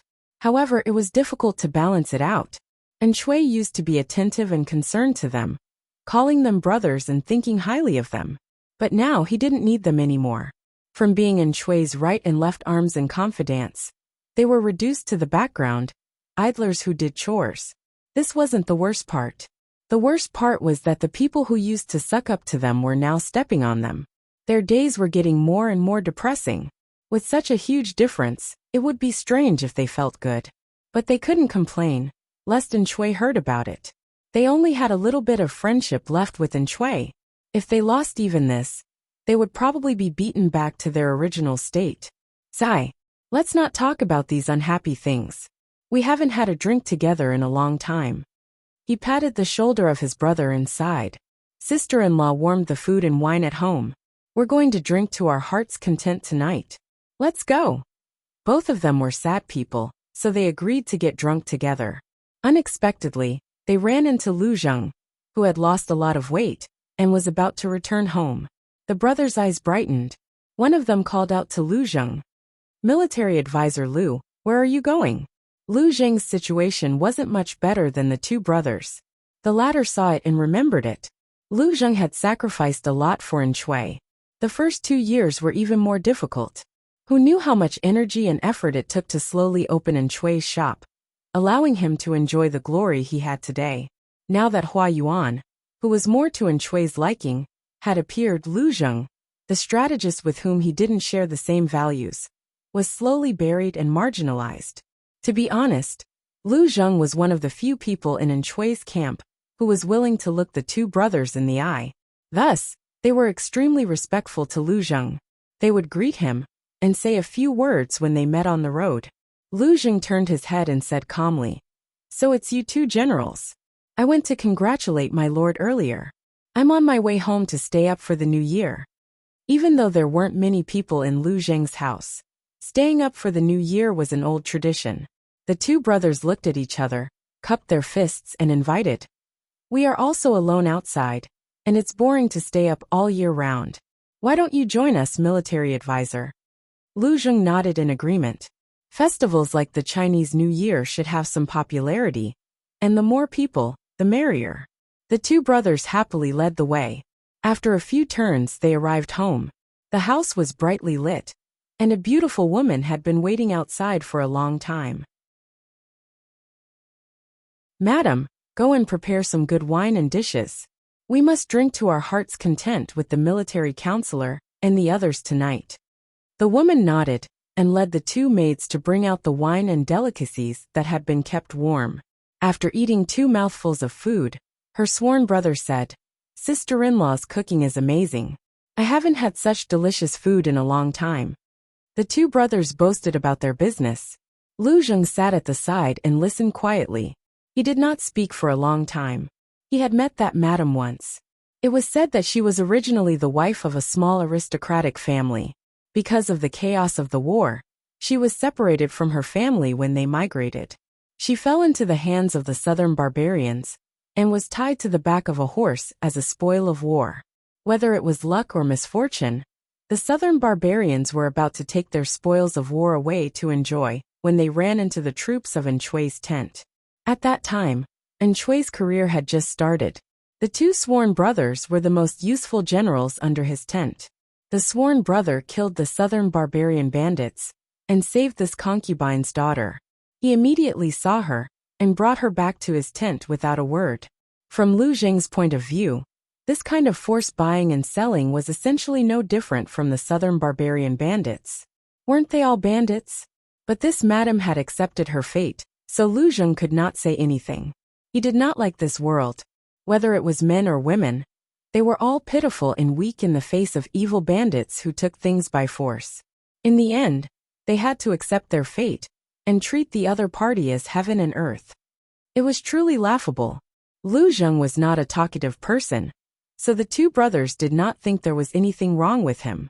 After 3 rounds of wine, their faces were red, and they began to speak with a lisp. Their voices sounded slurred, and they did not control their mouths.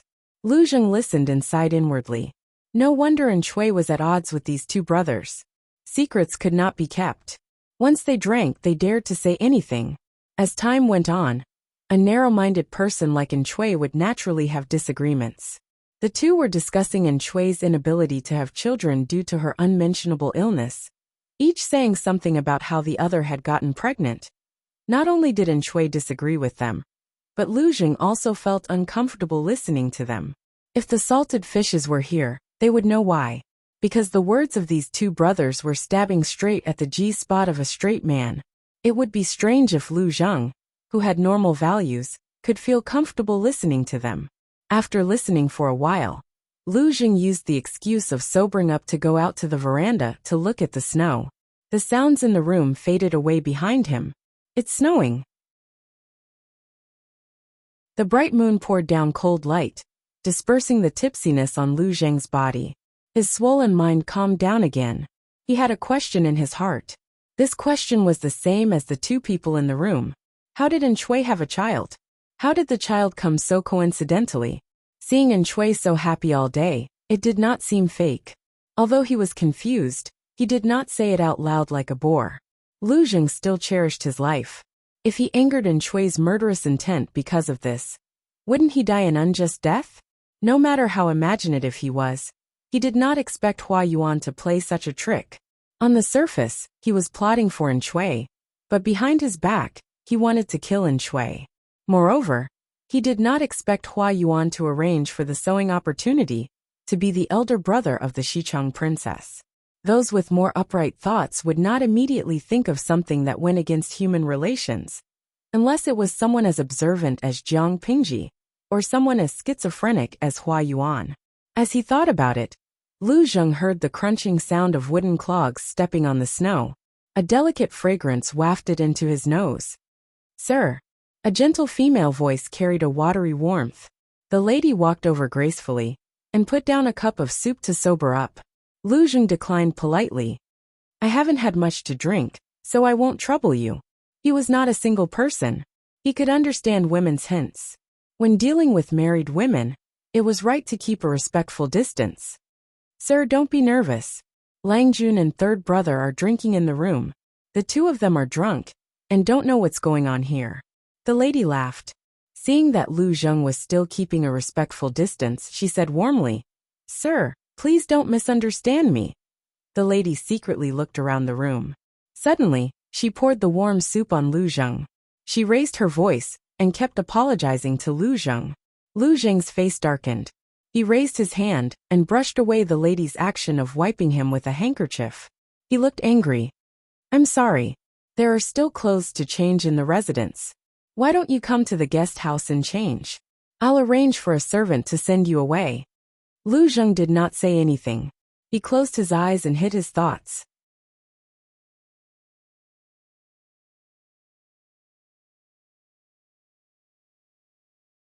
Chapter 1646. What does Madam want to do? Just say it. Why beat around the bush and arouse suspicion? Several guesses floated through Lu Jing's mind during the short distance from the main yard to the guest yard. Finally, he was sure that she wanted something from him. Lu Jing didn't think that a woman he had only met once or twice would fall in love with him, especially since this madam had experienced too much. But she was still living peacefully. Naturally, she was an intelligent woman with a sharp mind. She couldn't be unaware of her husband's temperament. And Shui's two sworn brothers were boorish men, who were illiterate to begin with. They had all the strength in their bodies, but not the slightest literary knowledge. To put it bluntly, they were bandits who didn't know what etiquette was. The worst side of men was vividly displayed in them. Whenever they saw a good-looking married woman, they would forcefully take her, never thinking that their behavior was wrong. Their logic was also quite interesting. Because the married woman was the spoils of war of the southern barbarians, they had saved the spoils of war from the southern barbarians. Therefore, they had the right to decide the spoils of war. Whether they forcefully took her or bestowed it to someone else, it was a matter of course. Lu Jing thought that this logic was wrong, but it was precisely the law of chaotic times. The strong had the right to freely distribute resources. Ants didn't have the right to be free.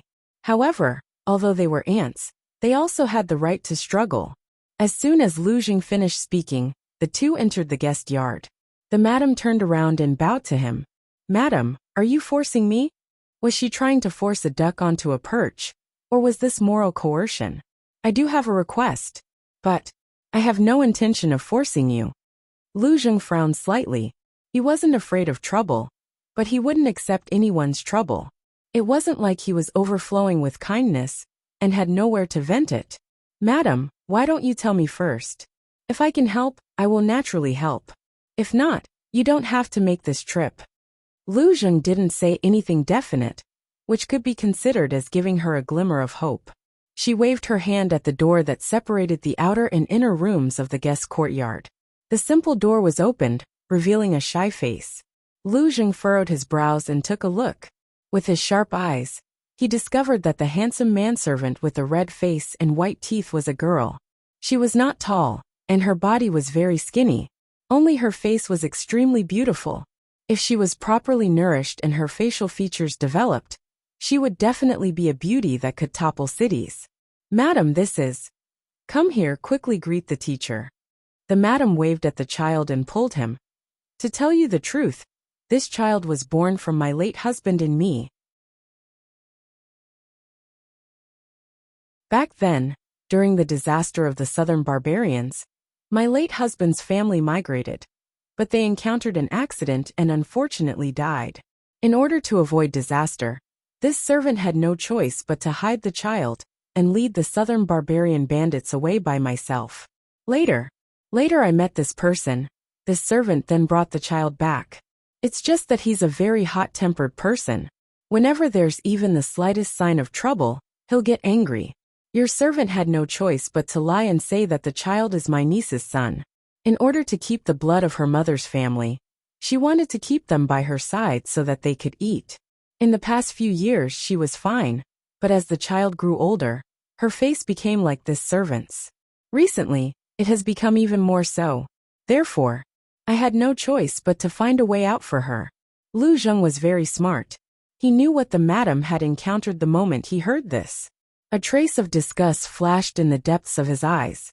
According to the madam, when her husband had just met with misfortune in the morning, she had been abducted by the southern barbarians. Halfway through, she had been rescued by Enchui's sworn brother, who had forcefully brought her back to his tent. In the face of these encounters, she had persevered and survived to raise her daughter. She had never expected that her daughter's appearance, which had inherited her and her late husband's merits, was even better than her own. As she grew older, Enchui's sworn brother had actually taken a liking to her. "How old is she?" the madam said. "She's already in her golden years." 12. Lu Jing was very shocked. The skinny girl in front of him looked at most 9 or 10 years old. Looking at her skinny appearance, her eyes seemed especially large, and her hair was yellow and sparse. However, beauty was in her bones, not in her skin. Even so, she was still outstanding. The madam smiled bitterly and said, 2 years ago, when he saw this child, he had designs on her. However, he was too young and immature, so he didn't make a move. My late husband only had this little bit of flesh and blood left. How could he make her come this far? For the past 2 years, he could only think of ways to treat her harshly. She lacked clothes and food. If not for his reluctance, he might have even disfigured her. Mother and daughter are connected by heart. How could I have wanted this? Lu Jing said. What do you plan to do? The madam said, Please take her, sir. Lu Jing almost choked on his own saliva. The madam's words were too ambiguous. The madam also knew that she had said something wrong. She explained, I know that sir already has a family. If you are interested, you can take her as a concubine. If you are kind, you can take her as your adopted daughter. In the future, her marriage will depend on her luck. She won't be a hindrance to sir. Lu Jing said, Madam, you really think highly of me. The madam said, After seeing that beast's evil heart, no matter how bad sir is, he's still better than him. The more time passed, the more flustered she became. Today, Lu Jing came to visit, so she couldn't care so much. If she missed Lu Jing, her daughter's future would really be ruined. Lu Jing thought about it again and again and finally agreed to help. He took the opportunity, when In Chui's sworn brother was drunk, to say that he had his eyes on one of the servants in his residence and wanted to take one. In this era, giving each other concubines was a good thing to say, let alone taking a servant. The other party was very drunk and agreed in a daze. When Lu Zheng left, the girl turned to look at the madam, but the corners of her eyes were filled with doubt and hatred. "What's your name?" Lu Zheng threw his cloak to her to protect her from the wind and cold. "This servant's surname is Kong, and my nickname is Xintong." Lu Zheng asked, "Do you know your mother's intentions?" He noticed that the girl's straw sandals were broken, and her exposed toes were blue from the cold. Her hands were also frostbitten, and her little face was purple from the wind. As intelligent as he was, he naturally saw the hatred in the girl's eyes. It also made him feel frightened. That hatred was about to materialize. The girl was silent for a long time, as if she didn't know how to answer this question. After a while she said, "This servant thought, she was afraid that this servant would steal her husband, so she abused me in every possible way. Now with just a few words, she has become a virtuous and loving mother. Forgive this servant for not being able to agree." Lu Zheng listened to the girl's eloquent words, which were completely different from her previous timid appearance. It was an eye-opener for him. This wasn't a timid cub, with sharp claws hidden under its meaty pads. "Then do you think that she sent you to me to stop you from stealing her favor? She harshly abused me every day, but now she says it's for my own good. Is there such a good thing in the world?" The girl said, "After father died, I didn't see her grieve for a single day. On that day, she went to another man's bed. This servant doesn't know. Is this considered a good wife and mother?" Lu Zheng shook his head.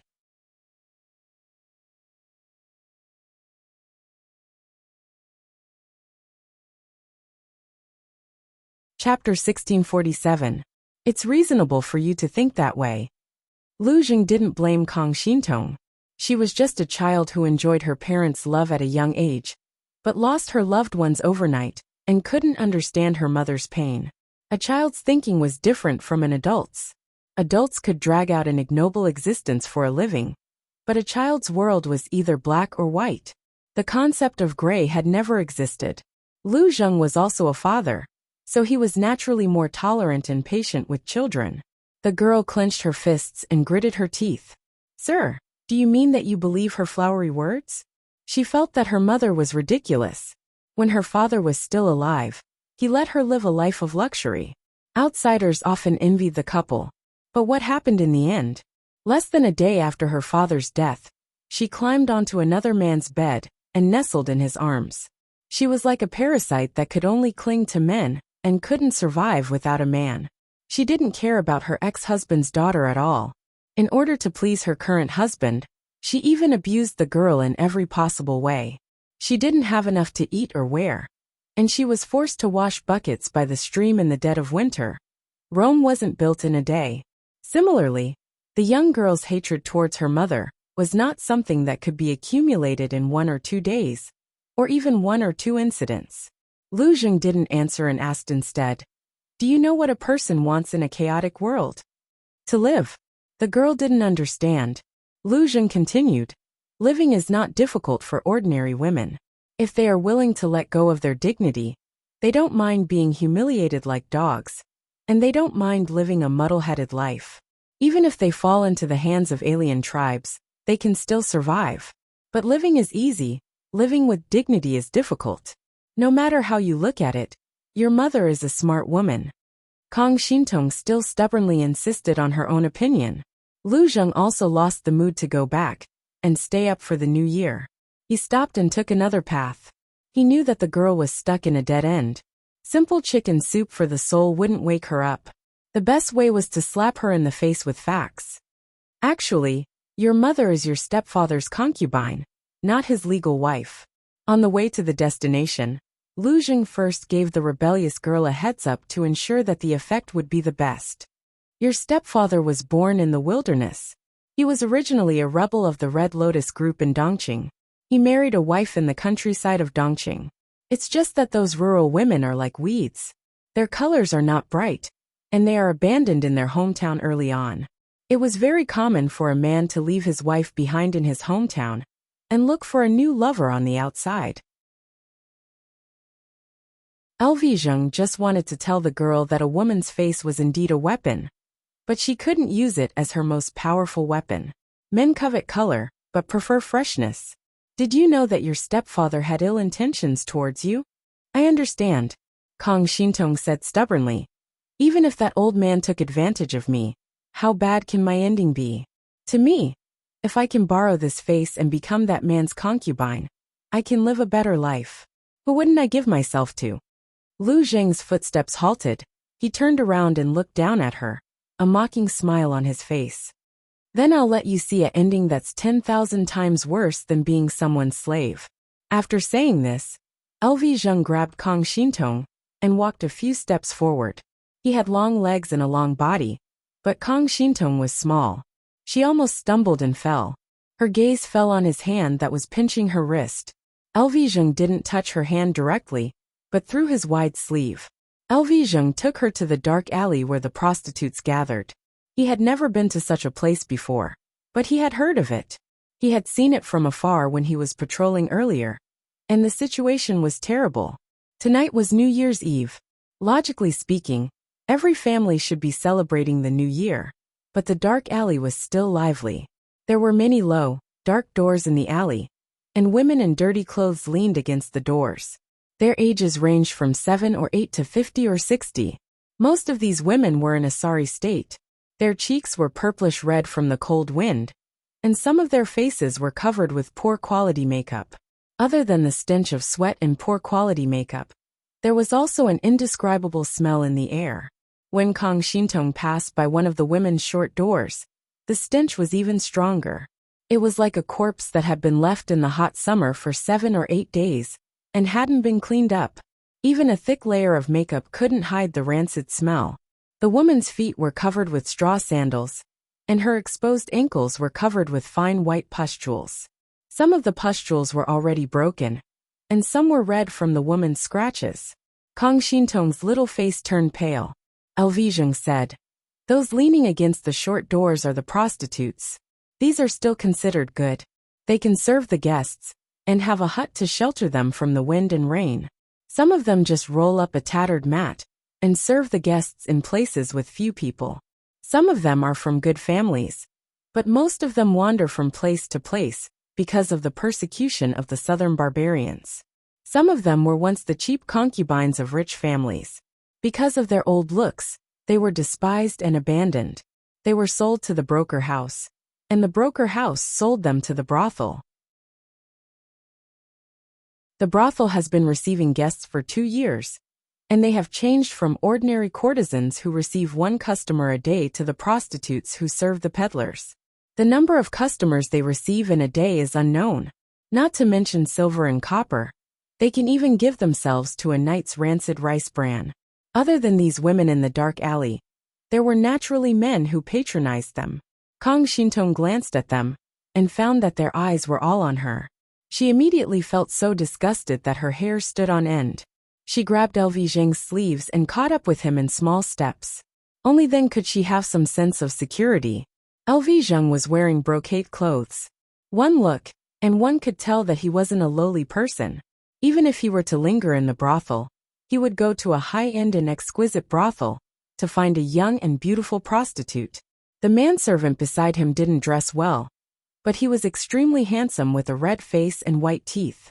Such a combination didn't look like people who would linger in the brothel. For a moment they attracted a lot of attention. However, these hooligans didn't dare to have any ideas. Even if they did, it would depend on whether the sword on Zheng's waist agreed. Zheng took Kang Shintong to walk through the dark alley.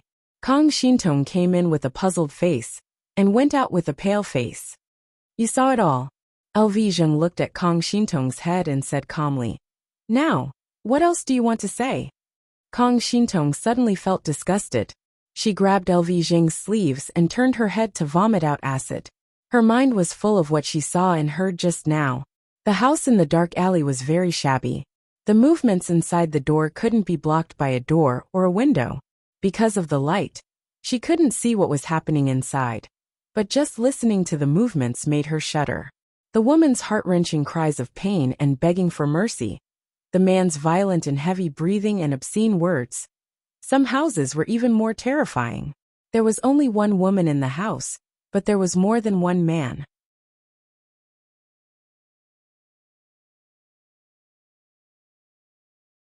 Chapter 1648.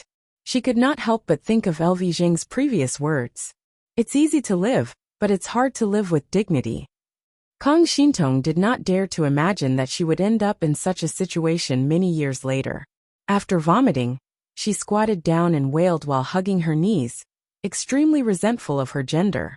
Kang Xintong choked and said, "Sir, all women in the world are like this. They are born to suffer. Why do women still exist? It's better to die since birth."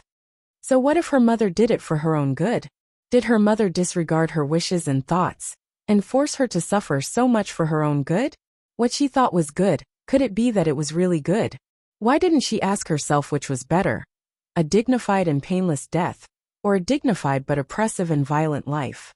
Violence and torture in the name of love, were they not abuse? Lv Zheng interrupted her random thoughts at the right time. You have such messy thoughts because you have too little knowledge. It's just like how you only saw your mother's evil earlier. You don't know that all living beings suffer. Whether it's these women in the dark alley or other refugees, who never have enough to eat. The most painful thing for them is not the torture inflicted on them, such as hunger and poverty. It's the endless torture that they can only be freed from until death. A person can't see the slightest bit of hope in life, and can only live like a walking corpse. They don't even know why they're living, only knowing that they can live as long as they can. This kind of suffering without dignity is often more unbearable than physical torture. The common people could often endure physical torture, but they could not endure mental torture. The result of not being able to endure it was the idea of using death to escape like Kang Xintong. This was just going from a dead end to a dead end. What's the use of knowing more? Kang Xintong was, after all, a young girl who had just turned 12. Although her life was bumpy, she did not face the cruelest purgatory on earth. The world was still black and white. Lv Zheng wanted to teach her what it meant to be gray. It's not that all women in the world are like this. It's just that the world is not stable. Anyone can fall into such a situation. Lv Zheng said, using beauty to serve people is a shortcut, but not every shortcut can reach the same level. It was the same as using beauty to serve others. But there was also a difference in the target of serving others. If your target was your stepfather, the prostitutes in the dark alleys would most likely be the portrayal of the rest of your life. If your target was a noble with a high status and authority, or a hegemon who sat on the throne of the world, it would be a different situation. Isn't that because I'm inexperienced? Kang Xintong was speechless. After a while, she hung her head in embarrassment. I don't think I have that ability either. Kang Xintong knew that she had a good foundation and had inherited the best side of her biological parents.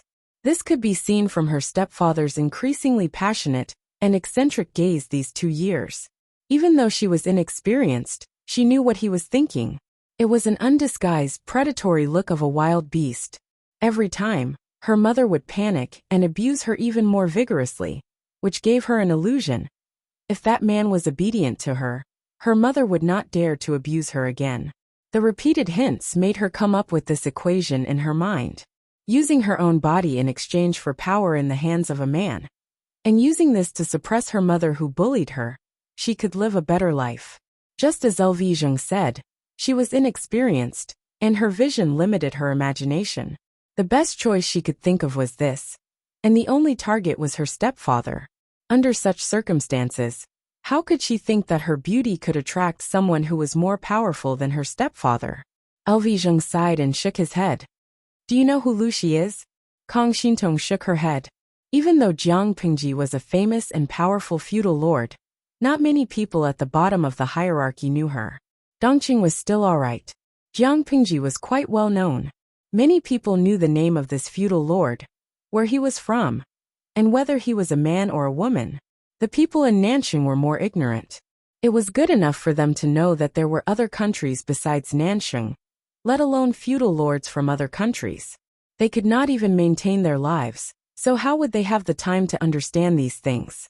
Even if they wanted to, they had no corresponding channels. Lu Shi is a woman. Kang Xintong blinked in confusion and guessed. A stunning beauty? LV Zheng recalled the face of his childhood friend, and shook his head to deny it. She was quite liked by the young ladies in Langyi County, but he had never heard of any man liking her. She had a nasty mouth and could not wait to gnash her teeth.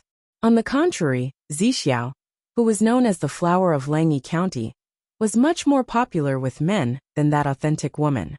She is not a stunning beauty. It is true that she looks decent, but very few people pay attention to her face. Actually, no matter how ugly or beautiful she is, whether she is healthy or disabled, it is meaningless to her and the people around her. Kang Xintong asked, why is that? Because there are not many people in the world who are qualified to look directly at her face. When people bow down to her, they first see her feet and not her face.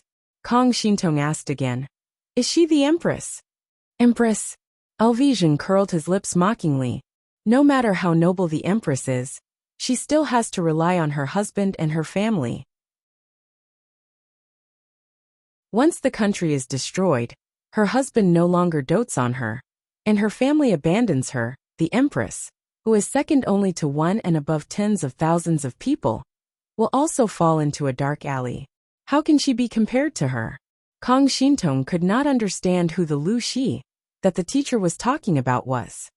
Lu Shi was a woman, but she had a more noble status than the Empress. Could she be the Empress? She asked timidly. The one who is more noble than the Empress is either the Empress or the deities in heaven, Elvijing said.